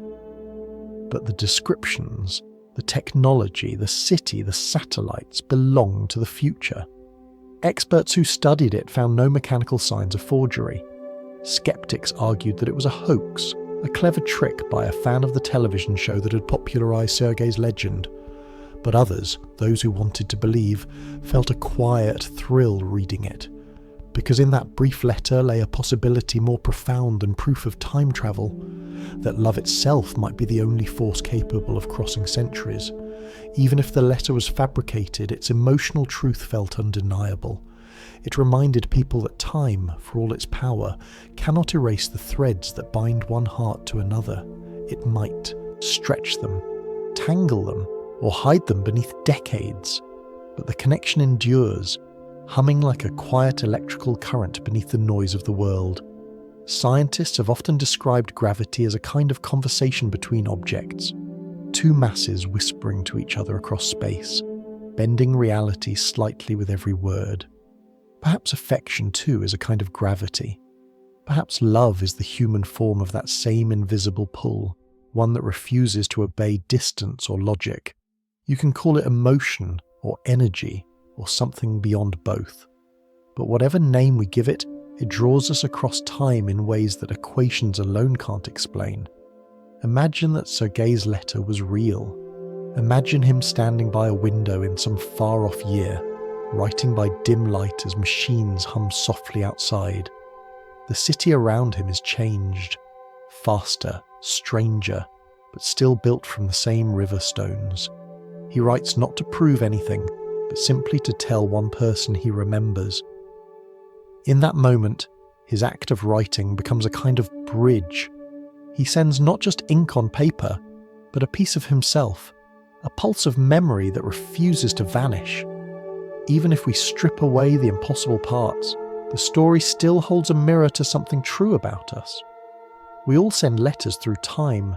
Every message, every photograph, every word we leave behind is an attempt to reach someone who isn't here yet, to say I was alive. I felt this. I thought of you. Our emails, our journals, our forgotten postcards. They're all quiet testaments to the same hope Sergey's letter carried, that some part of us might outlast the ticking of the clock. Perhaps that's why people keep returning to this story, why it refuses to settle into dust like so many others. Because behind the mystery is a gentle defiance, the belief that even if we can't control time, we can still touch it, that a message can cross its currents and find another shore. It's the same belief that makes us write to loved ones who are gone, or look at the stars and wonder if someone else, far away in another era, is looking back. There's a quiet power in thinking of time as something responsive, not rigid. Theoretical physicists sometimes speak of the universe as a fabric woven not just from matter, but from possibility. A kind of living map that records everything that ever happens. If you could see it whole, you might see every moment glowing faintly, still existing somewhere. Maybe Sergey's letter was simply a ripple across that map, a memory too strong to fade, appearing again because it still wanted to be found. Whether the letter was forged, misdelivered, or truly written from a year yet to come, it leaves us with the same gentle truth, that human beings will always try to reach across the gulf of time. We build monuments, write stories, carve names into tree bark, whisper wishes into bottles. All these acts are tiny rebellions against impermanence. They say, remember me, find me, let me still exist in your tomorrow, and perhaps that's the reason time travel stories never fade. They're not really about physics. They're about love, memory, and the dream of continuity in a world that keeps changing. Sergey and Valentina's story might have begun as a curiosity, but it ends as a reflection of something universal. The need to believe that connection can survive even the shifting tides of time. If you think about it, every heartbeat is already a kind of time machine. It keeps rhythm with all the hearts that came before, the ones that built the world we stand in now. Each pulse carries echoes of lives lived long ago, and each breath sends a small message forward into the future. We were here. As the story of Sergey fades into that same quiet hum, we can let it rest. Not as a solved puzzle, but as a lullaby. A reminder that some mysteries are meant to stay open, glowing softly in the dark. Because sometimes, the proof we seek isn't in photographs or letters, but in the quiet conviction that love, in its own strange way, has already found a way to travel through time. And from that thought, our journey now turns toward the deeper fabric behind all these stories, the science that tries to explain how such folds in time might occur, and the physics that suggests the universe itself might be capable of remembering every heartbeat that's ever been. As our quiet journey drifts onward, the path leads us from human stories into the deep current beneath them, the physics of time itself. The myths we tell about travellers and letters from tomorrow may seem far from science, yet at their heart lies the same question that haunted Albert Einstein more than a century ago. What exactly is time? He once imagined the universe not as a collection of separate things scattered through space, but as a single woven fabric, space and time threaded together so tightly that you could not pull one strand without tugging the other. He called it spacetime, though to picture it, you might think of a soft sheet stretched taut in the dark. When you place something heavy upon it, a planet, a star, the cloth dips under the weight, and smaller objects nearby roll gently toward that hollow. To Einstein, that curve was gravity. The greater the mass, the deeper the dip, and the slower time moves in its presence. It was not a metaphor, it was the shape of reality itself. You can feel this idea without any numbers. Imagine standing at the base of a mountain while a clock ticks on its summit. The clock high above, lighter under gravity's pull, would tick ever so slightly faster than the one in your hand. The difference is tiny, so small it would take thousands of years for a single second to slip between them. But it exists. Time itself stretches and contracts depending on where you stand in the universe. Astronauts living aboard the International Space Station have proven this with quiet precision. Travelling at immense speeds, they move through time a little, slower than those on Earth. When they return home after 6 months, they are younger, by only a fraction of a heartbeat, but younger nonetheless. They do not feel it, of course, but the math of the cosmos keeps the record. Time has whispered a different rhythm for them. You could say that speed and gravity are the two great weavers of time's fabric. One stretches it through motion, the other through weight. Together they create the tempo of the universe, the slow dance of stars, the gentle acceleration of falling apples, the tick of every clock. Each of us lives at the tempo set by our position in this cosmic weave, never noticing how slightly different it is from that of anyone else. If you look up at the night sky, every shimmer you see is a message from the past. The light from some stars began its journey before humanity learned to write. The further you gaze, the older the light becomes, until you reach the faint background glow left over from the birth of the cosmos itself. To look outward is to look backward through time, each distance another chapter still travelling toward us. Einstein once described time as what the clock measures, but he also admitted that clocks are only storytellers. They mark the passage of moments, yet the flow they measure is flexible, personal, almost emotional. A minute on a mountaintop is not quite the same as a minute in the valley below. A heartbeat on Earth does not keep perfect rhythm with one near the edge of a black hole. The laws of physics do not see time as universal. They see it as intimate, a local property of each patch of space. To imagine this without symbols or equations, picture a vast lake at dawn. The water lies still, but under its surface small ripples move in different directions, crossing, bending, merging. Time is like that water. Each place, each movement, creates its own gentle wave. Some waves travel quickly, some slowly, but all belong to the same body. We drift within it, unaware of the shifting currents until we look closely enough to see the pattern. And yet, there's something tender about this vision. It suggests that time is not an iron law pushing us forward, but a fabric that can stretch to hold us, cradle us even. Every second that passes is an act of the universe folding itself around us, adjusting its weave so that we can move within it. We live not outside time, but inside it, threads in the same cloth, bending slightly as we walk. Perhaps that's why certain moments feel longer, heavier, as though gravity itself were leaning closer. When we fall in love, when we lose someone, when we stand before beauty too vast for words, time slows. Not in the strict physics of clocks and measurements, but in the private, experiential sense that the heart keeps. Maybe Einstein's vision and our own feelings are not opposites but different languages for the same truth, that time responds to presence. In laboratories today, atomic clocks can measure these effects with astonishing sensitivity. Raise one clock just a few feet higher than another, and it ticks a fraction faster. The difference is smaller than any sound, smaller than a breath, but the universe notices. Time, it seems, is precise even in its softness. It bends gently, respectfully under the weight of what exists. And if time can bend, could it fold? That question will lead physicists toward ideas like wormholes and curved space. But for now, it's enough to know that bending is already built into the nature of reality. The cosmos is flexible. Light bends, paths curve, and moments can stretch. The ticking of a clock is not absolute. It is a song sung differently in every corner of the universe. You might wonder what this means for us, the small creatures walking on a tilted planet around a modest star. It means that even here, in our daily lives, the fabric of the universe is at work.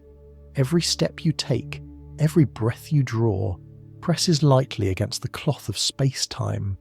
You leave tiny ripples in it, just as the planets do, microscopic, invisible, but real. In that sense, you are not a traveller moving through time. You are part of the movement itself, one vibration in the grand weave. When Einstein realised this, he wrote that people like us, who believe in physics, know that the distinction between past, present and future is only a stubborn illusion. But perhaps that illusion is necessary. Without it, we might not know how to cherish the fragile order of our days, the warmth of morning coffee, the comfort of a familiar face. Time's flexibility may be the universe's secret, but its passage is our story. The fact that it bends doesn't make it less beautiful, it makes it alive. As the night stretches on, this thought leads us naturally toward the smallest scales of reality, places where time doesn't just bend, but dances. There, deep inside the world of particles, another mystery waits, a whisper between atoms that hints that time may not move in one direction at all. If we follow the thread a little deeper, we arrive at the place where even the universe seems to hold its breath, the realm of the very small. Here, beneath the fabric Einstein imagined, time behaves differently. The steady ticking of seconds dissolves into something more fluid, more uncertain, like a whisper that keeps changing its meaning each time it's heard. This is the world of quantum physics, where matter and possibility blur together and reality begins to shimmer like light on water. Imagine two tiny particles born together in a single flash of energy. They drift apart, one perhaps held in a laboratory on Earth, the other travelling toward a distant star. By all logic, they should forget each other, and yet, no matter how far they go, if one moves, the other seems to know. They respond in perfect harmony, as if connected by an invisible thread. Einstein called this spooky action at a distance, though in truth it's less a ghost story and more a dance. Two partners moving in rhythm, even when they can no longer see or touch. Physicists call this entanglement, but you might think of it as a kind of memory, a connection that ignores space. It's as though the particles remember that they were once one, and that memory remains alive, pulsing softly between them. Some experiments show that this connection happens instantaneously, faster than light can travel. It seems to defy the ordinary rules that say nothing can outrun light's steady pace. It hints that perhaps distance and time are not walls, but illusions of scale, things that dissolve when we look closely enough. At the smallest scales, the universe becomes uncertain. A particle can be in many states at once, here and there, moving and still, existing and not existing until someone looks. Only then does it decide, collapsing gently into a single reality. Physicists describe this as superposition, but you could think of it as the universe hesitating between choices, like a thought half-formed. Reality doesn't always assert itself. Sometimes it waits to be observed, like a story that needs a listener to exist. If that sounds strange, it should. The world beneath our senses is stranger than anything we can see above it. Yet, it's the foundation of everything. The atoms in your hands, the air in your lungs, the light in your room, all of them follow these same rules. The chair you sit on, the planet you stand upon, they're made of particles that don't truly know where they are until they're noticed. In that way, the whole universe is a kind of conversation between what exists and what is seen. Some scientists have wondered whether this shimmering uncertainty extends to time itself. What if moments, like particles, can exist in several states, past and future overlapping until attention fixes them into a single flow? There's even a quiet idea, whispered in physics journals, called retrocausality, the suggestion that under certain conditions the future might influence the past. Not in the dramatic sense of rewriting history, but in a gentler way, like a breeze that brushes both sides of a leaf at once. Imagine an event in the present sending a ripple that travels backward, nudging the starting point of its own story, the way a note slipped under a door can be read before it was written. It sounds like poetry, but experiments have begun to hint at it. Light, when split and recombined, can behave as though it already knows which path it will take, even before the choice is made. To the human mind, which loves cause and effect, this is deeply unsettling.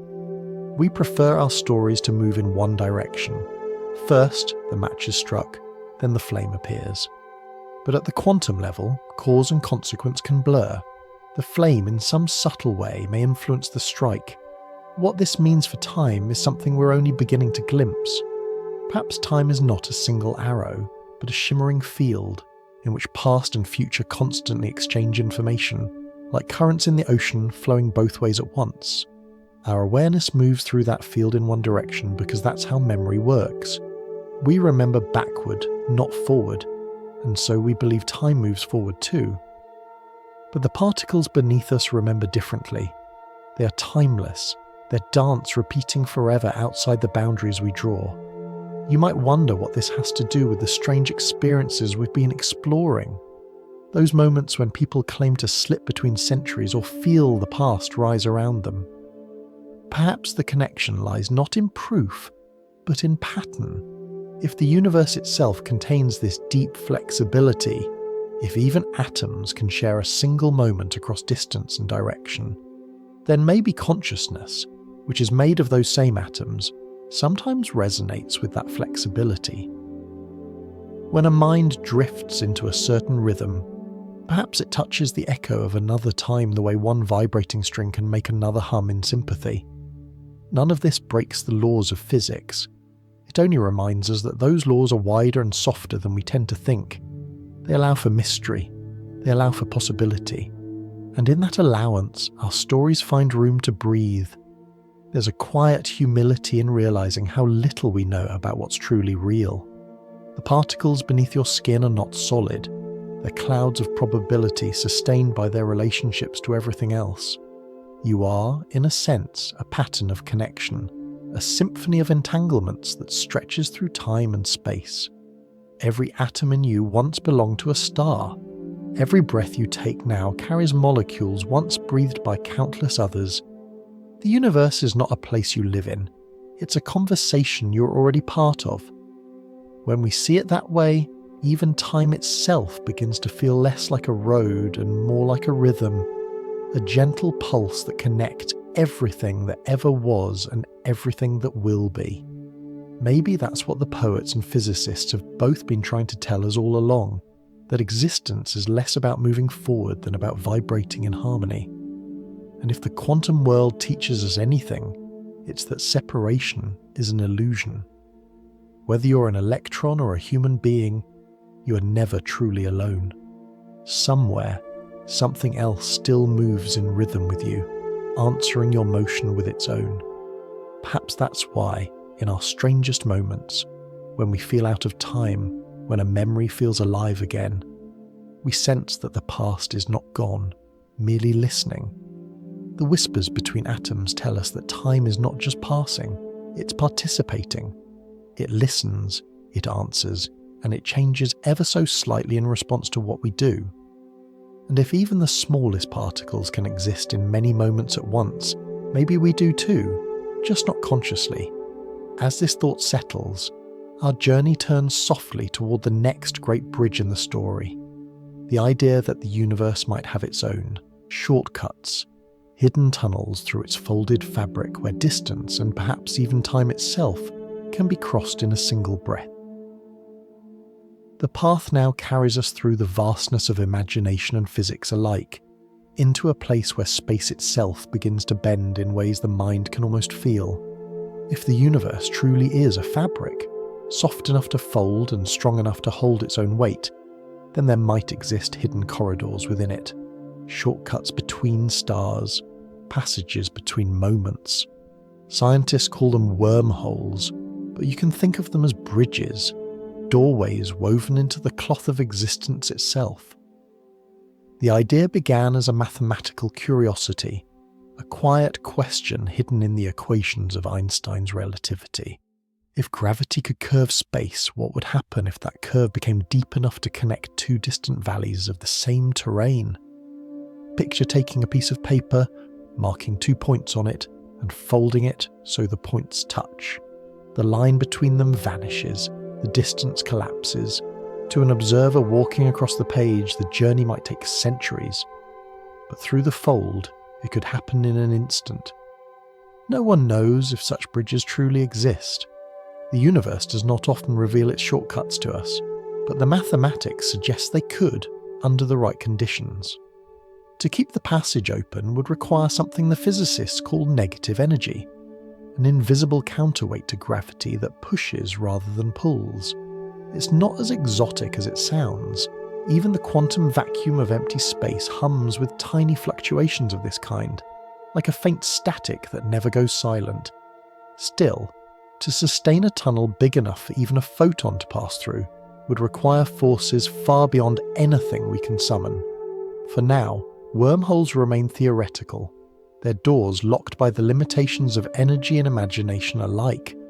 Yet they are beautiful ideas, windows through which we glimpse how fluid the universe might be.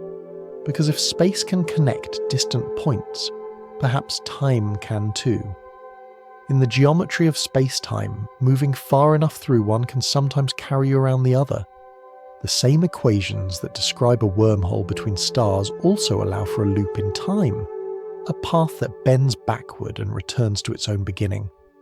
Physicists call these closed time-like curves, but you could simply imagine them as threads tying themselves into knots. A traveller who followed such a path would eventually meet their own reflection coming the other way, a literal encounter with their past. The logic of it is almost dizzying, yet in the language of relativity, it isn't forbidden. Time, after all, is another dimension of the same fabric. If space can twist and fold, time can too. But here, we run into the quiet guardian of the cosmos, entropy. It's the universe's natural tendency toward disorder, or as one physicist poetically put it, the direction in which forgetting happens. Ice melts, leaves fall, stars burn out, and memories fade because nature prefers to move from the arranged to the unarranged, from the tidy to the scattered. This drift gives us the feeling of forward motion. It's not a rule carved into stone, but a preference written into the very heartbeat of the universe. To reverse time would mean convincing the cosmos to unforget, to gather the smoke back into the matchstick, the sunlight back into the star. It's not impossible in theory, but it defies everything that makes the universe stable. Entropy is the gentle tide that keeps existence moving. Without it, time might lose its direction altogether. Still, there are moments when the universe seems to hint that it keeps mirrors of itself. When two black holes merge, their gravity creates ripples that race through space-time like waves across an ocean. These gravitational waves are real. We've heard them. They vibrate through detectors as faint chirps like echoes from an invisible sea. Each one is a whisper from billions of years ago, a record of motion so immense that it bent the universe itself. And yet, those ripples still pass through us today. They prove that the fabric is not static. It's alive, trembling ever so slightly with the memory of everything that has ever moved. Maybe that's what a wormhole really is, not a tunnel to another place, but the ultimate expression of that memory. A place where the fabric folds back to remind itself what it once was. A mirror within the cosmos, showing it both past and future in the same glance. When you think about it that way, time travel seems less like rebellion and more like recognition. We are part of a universe that already remembers. Every photon that touches your skin tonight may have begun its journey before Earth existed, carrying the story of its birth across billions of years. The light of dead stars still crosses the sky, painting patterns we call constellations, while their sources have long since vanished. Every starlit night is already proof that the past still shines. Einstein once said that gravity is not a force but the shape of time. That means when you stand on the ground feeling your own weight, what you really feel is the curve of the universe beneath you. You're pressing against the slope of space-time itself, the same slope that bends light, slows clocks, and draws moons around planets. The same curve that, in theory, could someday fold far enough to meet itself. If that ever happens, if someone somewhere could step through such a fold, it might not feel like motion at all. It might feel like recognition, like stepping into a reflection that was always waiting. The traveller might find that the destination was not another world, but another moment, one that had been quietly humming in parallel all along. And yet, even as science imagines these bridges, humility remains our truest compass. Physics can describe how time bends, but not why it exists, or why it flows with such tenderness through everything we love. It can show us the curves and the knots, but not the melody that makes them meaningful. Perhaps that melody is not hidden in the equations, but in us, in the way we remember, the way we hope, the way we keep moving forward, even when every star we see is technically behind us. To stand under the night sky, knowing that its light is ancient and its distance immeasurable, is to feel both impossibly small and profoundly connected. The bridges and mirrors of the universe may remain beyond our reach, but their reflections are already within us. In each memory, in each longing, in each quiet moment of wonder, the fold of time touches our hearts. And as this realization settles, our attention begins to turn inward, from the cosmos around us to the cosmos within. Because perhaps the greatest time machine is not built from metal or light, but from thought itself. The delicate rhythm of a mind that can stretch seconds into hours and dreams into lifetimes. As we drift further into our journey, the vastness of outer space begins to fade, replaced by the quiet interior of the human mind. After wandering among wormholes and folded fabrics, we now arrive at a different kind of universe, one contained behind your eyes. A universe built not from stars and gravity, but from memory, sensation, and emotion. Here, time does not flow according to physics. It bends according to feeling. You already know this from experience. A few minutes spent waiting in anxiety can stretch endlessly, while an entire afternoon in the warmth of laughter disappears before you realize it's gone. Time inside the mind is elastic, able to stretch and contract depending on what we feel. Psychologists say this happens because our sense of duration depends on attention. The more you notice, the slower time feels. The less you notice, the faster it slips by. That's why danger makes every second feel sharp and endless, while peace makes minutes melt like snow on skin. But that explanation, though true, feels too neat. Because what we experience isn't just about focus, it's about meaning. Time slows in moments that matter. It speeds up when we forget to measure it. It responds not to clocks, but to the rhythm of consciousness itself. Your brain keeps many clocks at once. Some are biological, the steady pulse of your heartbeat, the rise and fall of breath, the oscillation of neurons firing in sync. Others are mental, created by habits and expectation. When one of these rhythms falters, through stress, sleep, or emotion, the inner clock changes tempo. Trauma, for instance, can stretch time into unbearable stillness. A few seconds of fear can feel like an eternity because the mind records every detail in high resolution. Joy, on the other hand, condenses time. It blurs edges, fuses moments, and leaves behind only the afterglow. In this sense, every emotion is its own gravity.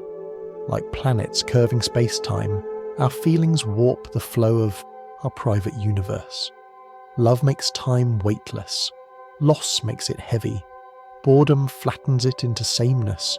Wonder lifts it into vastness. And all the while, the body's invisible metronomes, those quiet electrical pulses within your brain, tick onward, stitching perception together into what feels like continuity. But that stitching isn't perfect. Sometimes the thread catches. A smell, a sound, a flicker of light can pull you out of the present and into a memory so vivid it replaces reality for a moment. It's as if the mind briefly misplaces its bookmark in the novel of your life and begins reading an old page again. That sensation, déjà vu, is one of the brain's small reminders that time inside us isn't linear.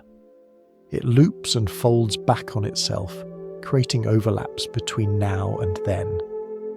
Neurologists have found that déjà vu often comes from a tiny delay between two brain systems, one that recognizes a scene and another that interprets it.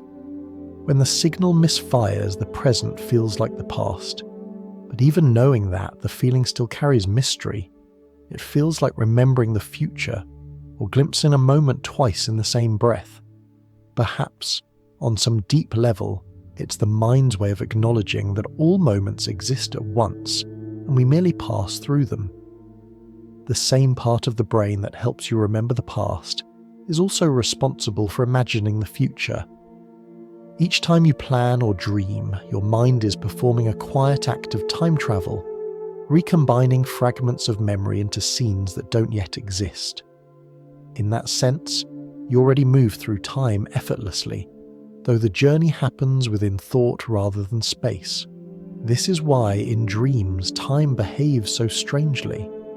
A few seconds of REM sleep can unfold into stories that seem to last hours or even years. The brain's sense of duration detaches from the clock entirely. It measures time not by seconds, but by emotional depth. A dream that feels full and real compresses vast meaning into a few sleeping heartbeats. You wake up feeling as though you've lived another lifetime. The mind doesn't need a wormhole, it carries one within. When you recall those dreams, you engage in yet another layer of time travel. Memory itself is not a simple replay. It is a reconstruction, painted anew each time you call it up. Like an artist adding brush strokes to the same canvas, the mind alters the memory slightly with each visit, deepening some colours and fading others. The past is alive because we keep rewriting it. This is what makes human time so beautifully fragile. We think of memory as storage, but it's more like a living ecosystem, growing, shifting, evolving. The brain stores impressions not as single images, but as networks of association. Every time you recall a moment, the connections strengthen or change. The memory becomes both more vivid and less accurate, shaped by who you've become since the event. Time inside us isn't a straight path. It's a garden, constantly rearranging itself. And so, when people speak of time slips or lost hours, perhaps the truth lies closer than they imagine. Maybe what they experienced was the mind's own elasticity. Moments stretched too thin or compressed so tightly they vanish. We've all had it. The long drive that seems to end instantly. The conversation that feels eternal. The childhood summers that seem to last forever, but now fit inside a single breath of nostalgia. None of it is wrong. It's simply the mind measuring time by feeling instead of by clocks. There's comfort in knowing that our internal universe runs by its own laws. Even if physics tells us time is constant, the mind reminds us it is personal. We are all our own clockmakers, adjusting the gears with every emotion we feel. The passage of time, in the end, is not something that happens to us. It's something we create from the inside out. So when you think about time travel, you don't have to picture machines or cosmic bridges. You've already done it countless times. Every memory, every dream, every hope is a small leap through your own continuum. You are the traveller and the landscape both, the consciousness through which time passes, bending slightly as it moves.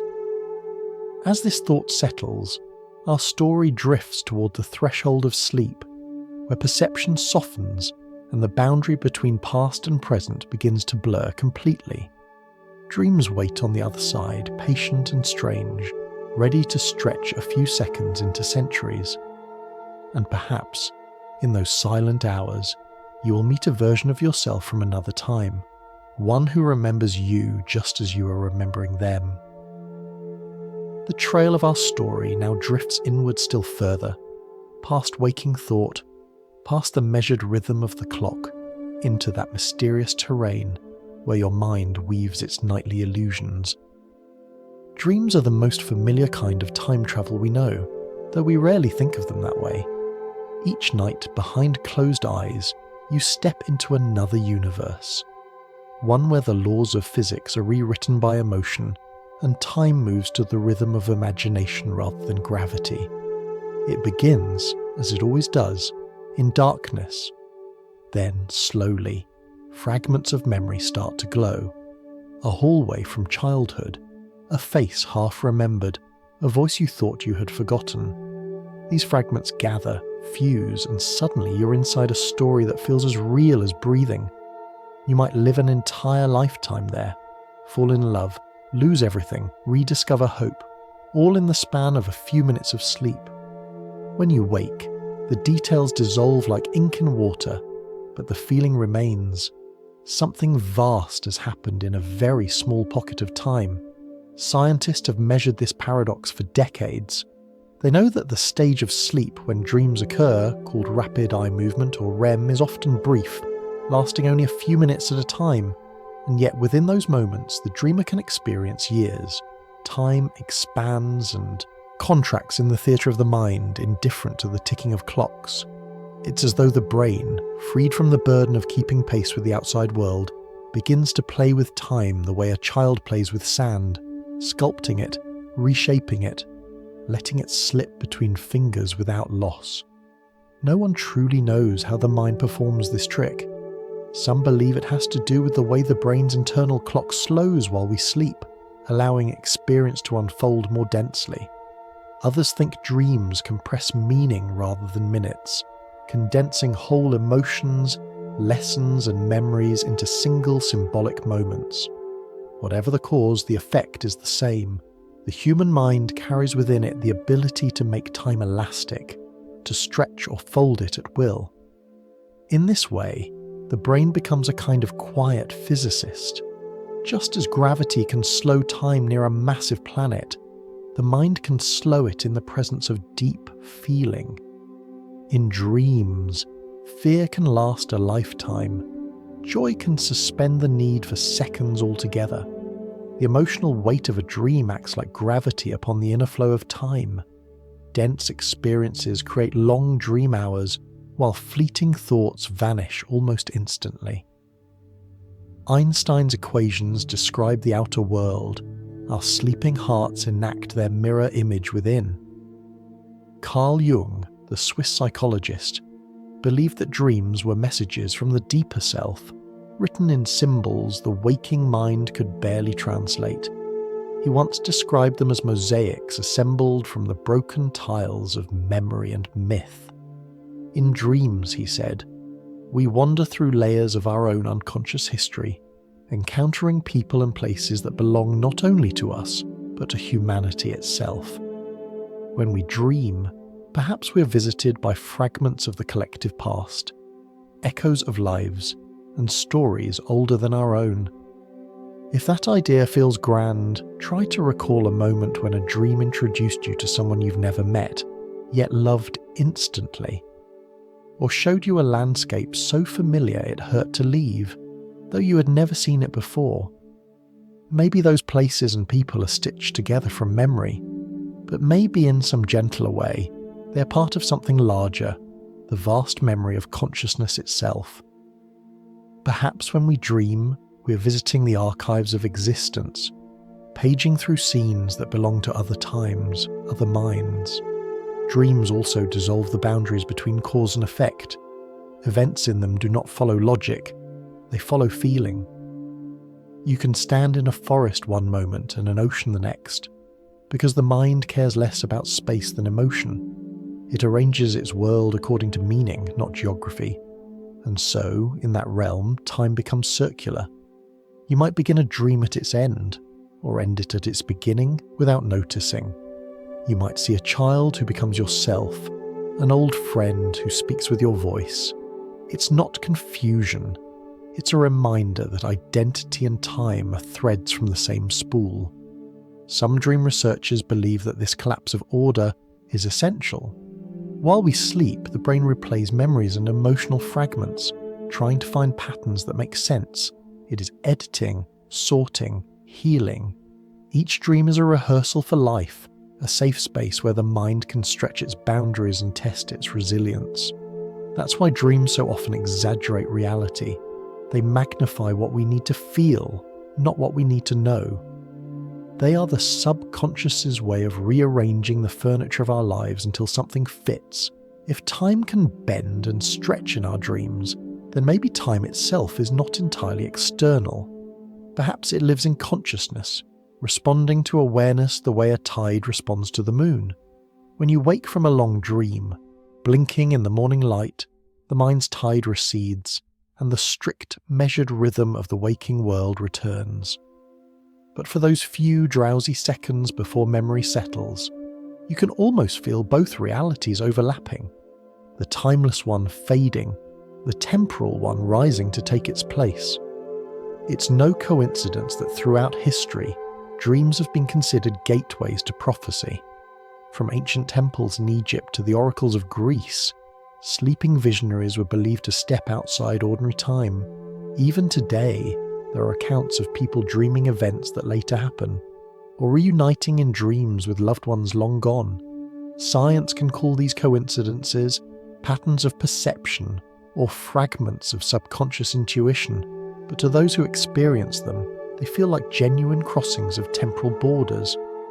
They remind us that the mind's ability to wander may reach further than we can measure. Think of it this way. Every night you dissolve into the same mystery that physicists describe when they speak of space and time entangled. You lie still, yet your awareness travels. You see places that no telescope can capture, meet faces from memories that never happened, and return with traces of emotion that linger like perfume. The journey requires no spaceship, no wormhole, only the delicate machinery of thought and feeling, tuned to the frequency of night. Perhaps that is why dreams have such power over us. They remind us that the boundaries between worlds, between past and future, between the living and the remembered, are far thinner than daylight makes them appear. In them, we're both ancient and unborn, our consciousness flickering across centuries in the span of a heartbeat. To dream is to practice eternity on a smaller scale. As you drift through your next dream, try not to chase meaning too quickly. Let it unfold at its own pace. Somewhere in its shifting corridors, you might encounter yourself from another time, the child you once were, the elder you may become, and share a knowing glance before the story changes again. The mind's theatre never closes. It only dims the lights until the next act begins. And as we step softly out of that theatre, we return to waking life with a strange awareness. The same imagination that bends time in sleep also shapes it in memory. The next part of our journey leads us there, to the fragile bridge between what happened and what we remember, and to the quiet realization that our recollections too have their own laws of physics. If we follow the thread of our story a little further, it carries us out of the dream and into the fragile light of morning, where memory takes over. Dreams fade, yet what they leave behind often becomes part of us.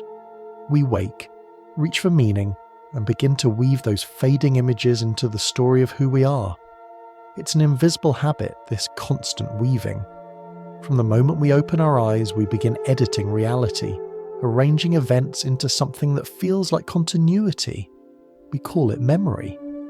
And yet memory is not a perfect recording. It's an artist, not an archivist. Every recollection is a painting redone in softer colours. When you remember, you don't simply retrieve a moment, you recreate it. The brain reassembles impressions stored in separate regions. The sound of a voice, the shape of light on the wall, the rhythm of your own heartbeat. Each fragment must find its place again, like tiles in a mosaic. The act of remembering is itself a form of dreaming, awake, but still within the theatre of imagination. And like any dream, the story changes slightly each time you visit it. Neuroscientists describe this as reconsolidation. But rather than that technical word, think of it as breathing on glass. Each exhale fogs the surface, and when it clears, the image behind it looks just a little different. The mind doesn't mean to deceive, it's simply alive. Every memory you recall passes through the person you are now, not the one who first lived it. You tint it with your present feelings, your current understanding. In this way, memory is both faithful and false, faithful in emotion, false in detail. Consider a childhood place you loved. You can still walk through it in your mind. The smell of wood smoke, the sound of gravel under your shoes. But if you returned there today, you'd likely find the colours wrong, the distances off. Memory compresses space and time. It keeps the essence and lets the precision fade. The result is not less true. It's simply true in another way. The heart preserves meaning while the mind forgets measurement. Sometimes, though, the stories we tell ourselves grow too confident. We begin to trust the painted version more than the original scene. This is how false memories take shape. They are not lies. They are the mind's attempt to fill an empty space. When experience leaves gaps, imagination steps in, quietly and convincingly. You might swear you heard a certain word, saw a particular face, or visited a place you've only read about. The memory feels solid because emotion gives it weight. To the brain, feeling and fact share the same language. Whole groups can remember incorrectly together. Psychologists call it collective memory, but you could think of it as cultural storytelling. A nation, a family, or a city recalling its past slightly askew. Each retelling polishes certain parts and lets others dim, until myth and history become indistinguishable. Liverpool's tales of time slips, for instance, are as much about identity as about the supernatural. A city that once shaped the tides of the world now imagines time itself bending around its streets. In a way, that's not false memory, it's poetic truth. The city is remembering itself in the way a person does, imperfectly but passionately. Inside the human mind, memory is guided by the same principle that shapes the cosmos: entropy, the gradual drift toward disorder. Just as stars burn out and structures collapse, memories fade unless renewed. The more we revisit them, the longer they last, but the more they change. Repetition is both preservation and erosion. Imagine a shoreline where waves polish stones smooth. The shape endures, but the edges vanish. So it is with the moments we love most. We keep them by wearing them down. That's why nostalgia has such a strange flavour, sweet and sorrowful at once. It's the recognition that what you remember isn't exactly what happened. You're not yearning for the past itself, but for the version your heart created in its absence. In that sense, memory is a dialogue across time. The person you are now speaking with the person you used to be, trying to reach agreement on what was real. There's a quiet miracle in this imperfection. If our minds remembered with mechanical accuracy, we'd be trapped by the past, unable to reinterpret it. Forgetting, in its gentlest form, is what allows forgiveness, growth, and change. The brain's errors are not flaws, they are adaptations. They let us reshape our story. to make peace with moments that once hurt. Memory is not a static archive, but a living tissue, always healing itself. Yet this same fluidity explains why time sometimes feels unsteady. If the past can shift, then the present must be unstable too, balancing on a moving foundation. Perhaps that's why déjà vu feels so uncanny.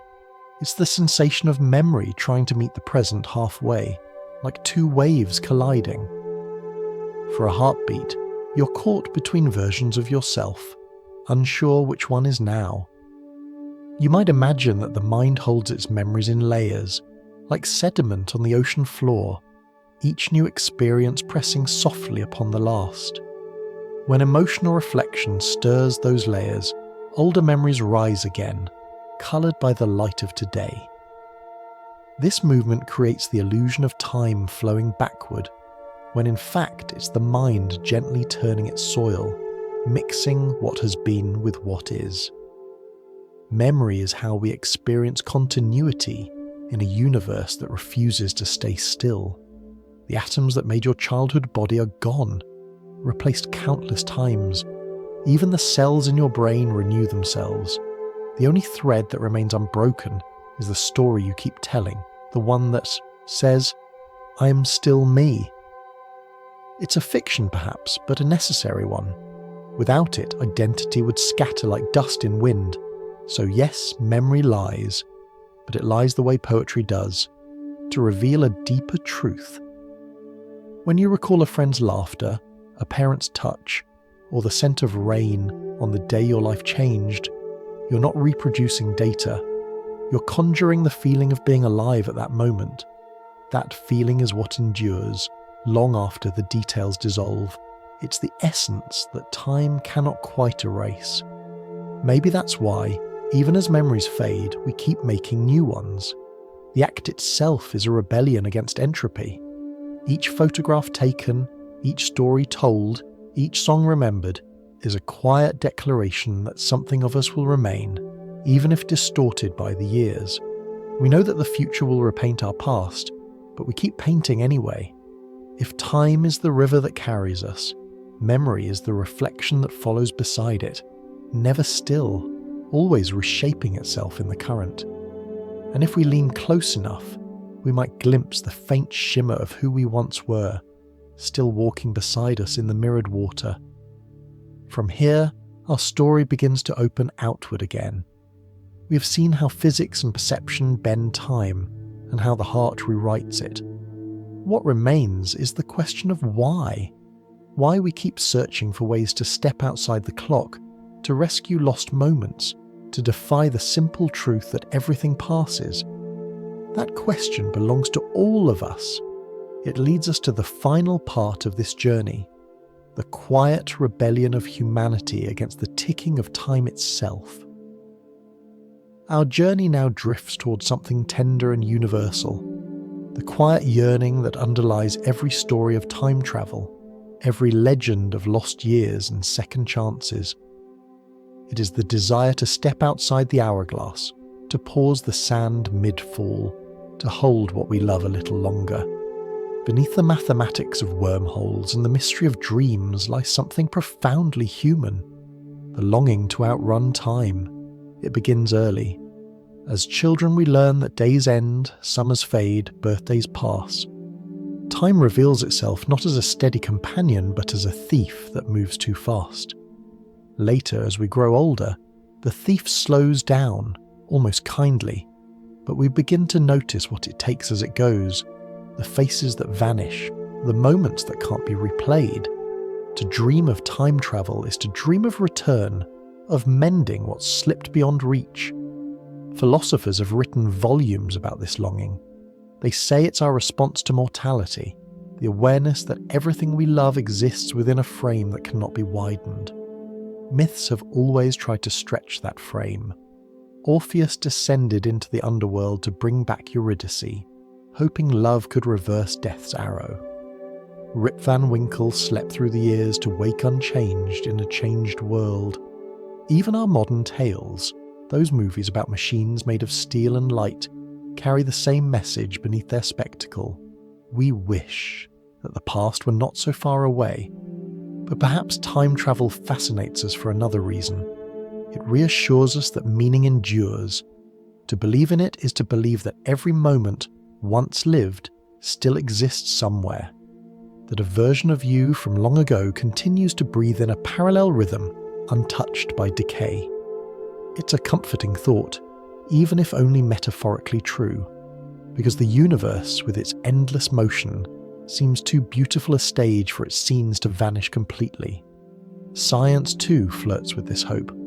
When Einstein said that the distinction between past, present, and future is an illusion, he was hinting at something poetic, that all moments might coexist, layered like pages in an invisible book.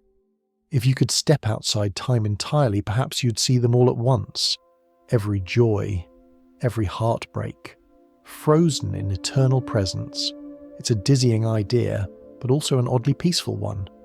This longing reveals itself in smaller ways too, in the urge to revisit childhood streets, in the way we keep old letters or save voicemails, as though preserving sound could preserve life. We take photographs not to trap the image, but to slow the forgetting.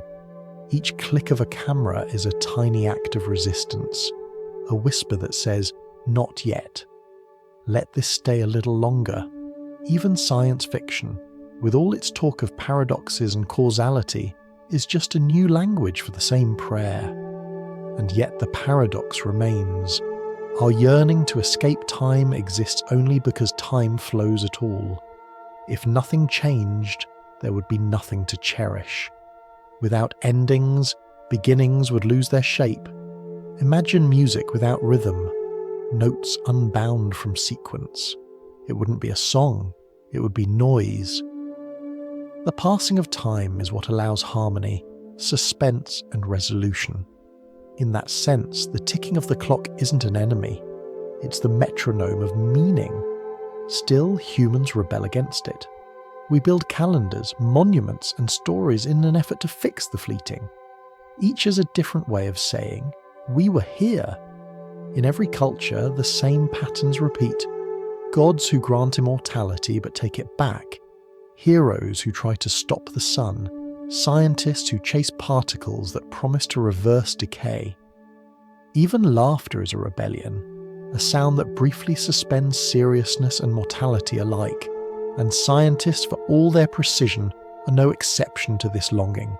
They pursue equations not only for knowledge, but for permanence, a truth that won't erode. Their formulas are love letters to eternity, written in symbols rather than words. There's a quiet humour in that realisation. The same physicist who measures the decay of atoms may also wish for more time with his children. The same poet who writes about memory fading is, by writing, defying that fade. Every act of creation is a small defiance of the clock. Even this moment, your listening, my speaking, is a rebellion, a temporary shelter carved out of flowing seconds. Maybe that's what makes the idea of time travel so powerful. It combines logic and longing, the cold clarity of physics with the warmth of human hope. We imagine machines that hum like heartbeats, carrying us backward to apologies unspoken, forward to possibilities still waiting. We picture doors in mirrors, tunnels of light, bridges made of folded minutes. But what we're really building each time is a story about grace, the grace of being able to return, to do better, to hold on.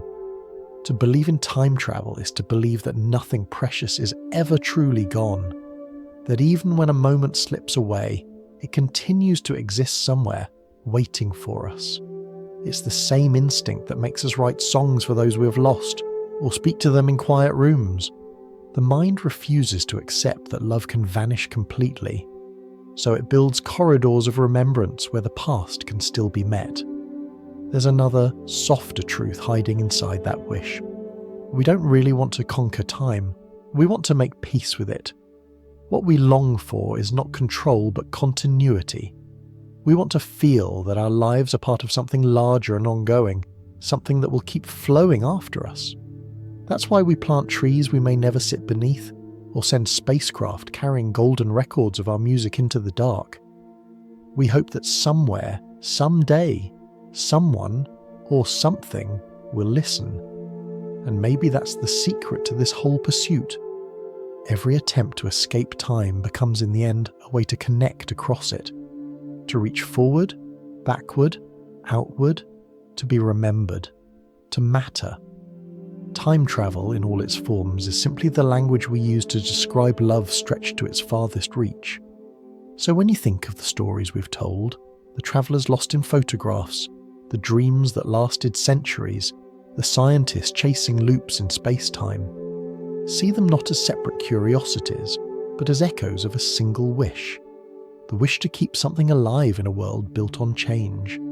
Perhaps that's the real miracle. Not that anyone has escaped time, but that we keep trying with such tenderness to do so. As our journey nears its quiet end, we begin to see time not as a cage but as a companion. It moves beside us, shaping every heartbeat, every memory. And in its passing, it leaves behind the one gift that endures beyond all else, the pattern of moments that made us who we are. From that understanding, the story turns toward stillness, toward gratitude, toward the recognition that the beauty of being alive comes not from escaping time, but from belonging fully within it. The final part of our exploration waits just ahead, where the ticking slows and the flow of seconds becomes a lullaby. It's a quiet place, where science becomes philosophy, and time itself seems to sit down beside us and listen. The story now drifts into its final movement, slow and weightless, like the moment before sleep when thought begins to dissolve into silence. After all the wandering through physics and memory, through dreams and distant galaxies, we arrive not at an answer, but at a kind of calm. For everything we've learned about time, perhaps the truest thing we can say is that it's both merciless and merciful. It takes everything away, but in doing so, it gives each moment its shape. We often imagine time as a thief, stealing youth, light, and laughter. But maybe that's not quite fair. Time isn't stealing, it's sculpting. Without its passing, nothing could ever become. A flower frozen in bloom would never turn to fruit. A melody held on one perfect note would never resolve into song. If eternity means the absence of change, then perfection would be unbearable. A world without rhythm, without contrast, without surprise. Think of your favourite piece of music. Its beauty comes not from any single note, but from the pauses between them, the rests that give space for breath. Those tiny silences are what make the next sound meaningful. Time works the same way. Its gift is not permanence but pattern.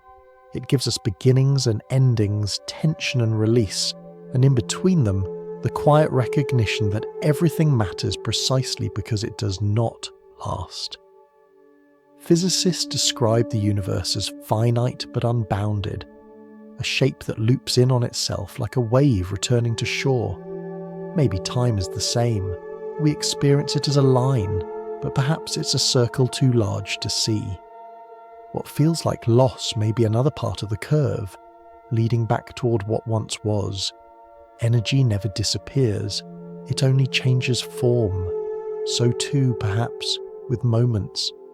They may not vanish, only transform, woven back into the rhythm of existence, resurfacing in new combinations of light and memory. To live inside that rhythm is to accept impermanence, but also to find peace within it.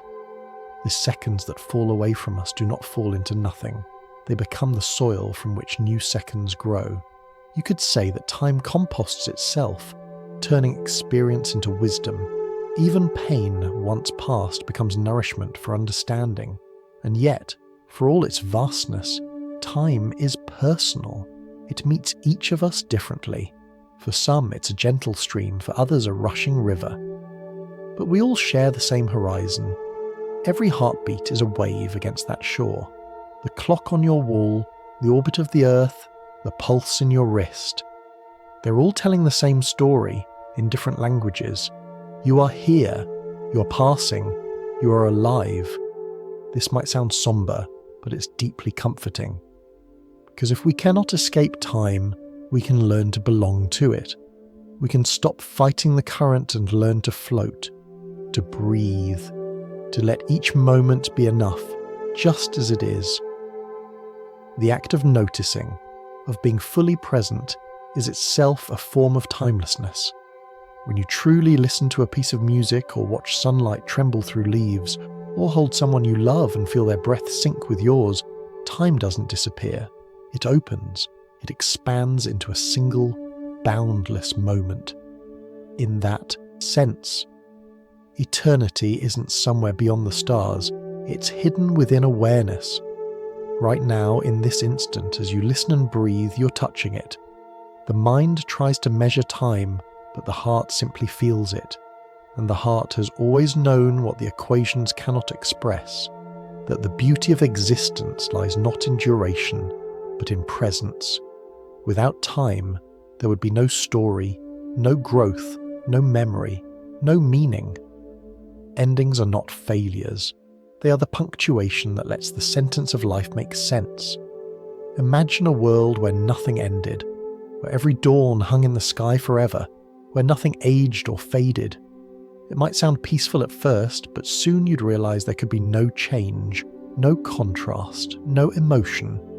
Without endings, there would be no music, only a constant, unbroken noise. Time, in all its mystery, gives us harmony. It allows us to feel. Perhaps we cannot escape time because in some quiet way, we are time.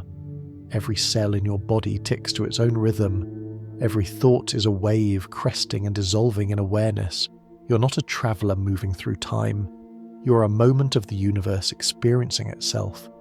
The atoms that make you are once part of stars that lived, burned and died billions of years ago. Those same atoms will one day become something else. Air, water, soil, light. You're part of the same story, moving from form to form, moment to moment. That realization can feel vast, even dizzying, but it's also gentle. It means that nothing is ever truly lost. The seconds you've lived still echo in the cosmos, their energy rippling outward, touching things you'll never see. The kindness you've offered, the laughter you've shared, the memories you've created, they travel on. Like starlight, they may fade, but they never vanish. So perhaps the greatest lesson in all our wandering is not how to escape the flow of time, but how to move with it gracefully, to recognize that every passing moment is a gift, and that in receiving it fully, we become part of something eternal. There's no need to cling or to chase. The river will carry you as it carries everything toward the wide and quiet ocean of being. And so, as the seconds quietly dissolve into night, remember, even if time slips, we're all still here, suspended in the same gentle flow. The clocks tick, the stars turn, the heart continues its patient rhythm. For now, that's enough. You have existed in this moment, and that is everything time ever asked of you.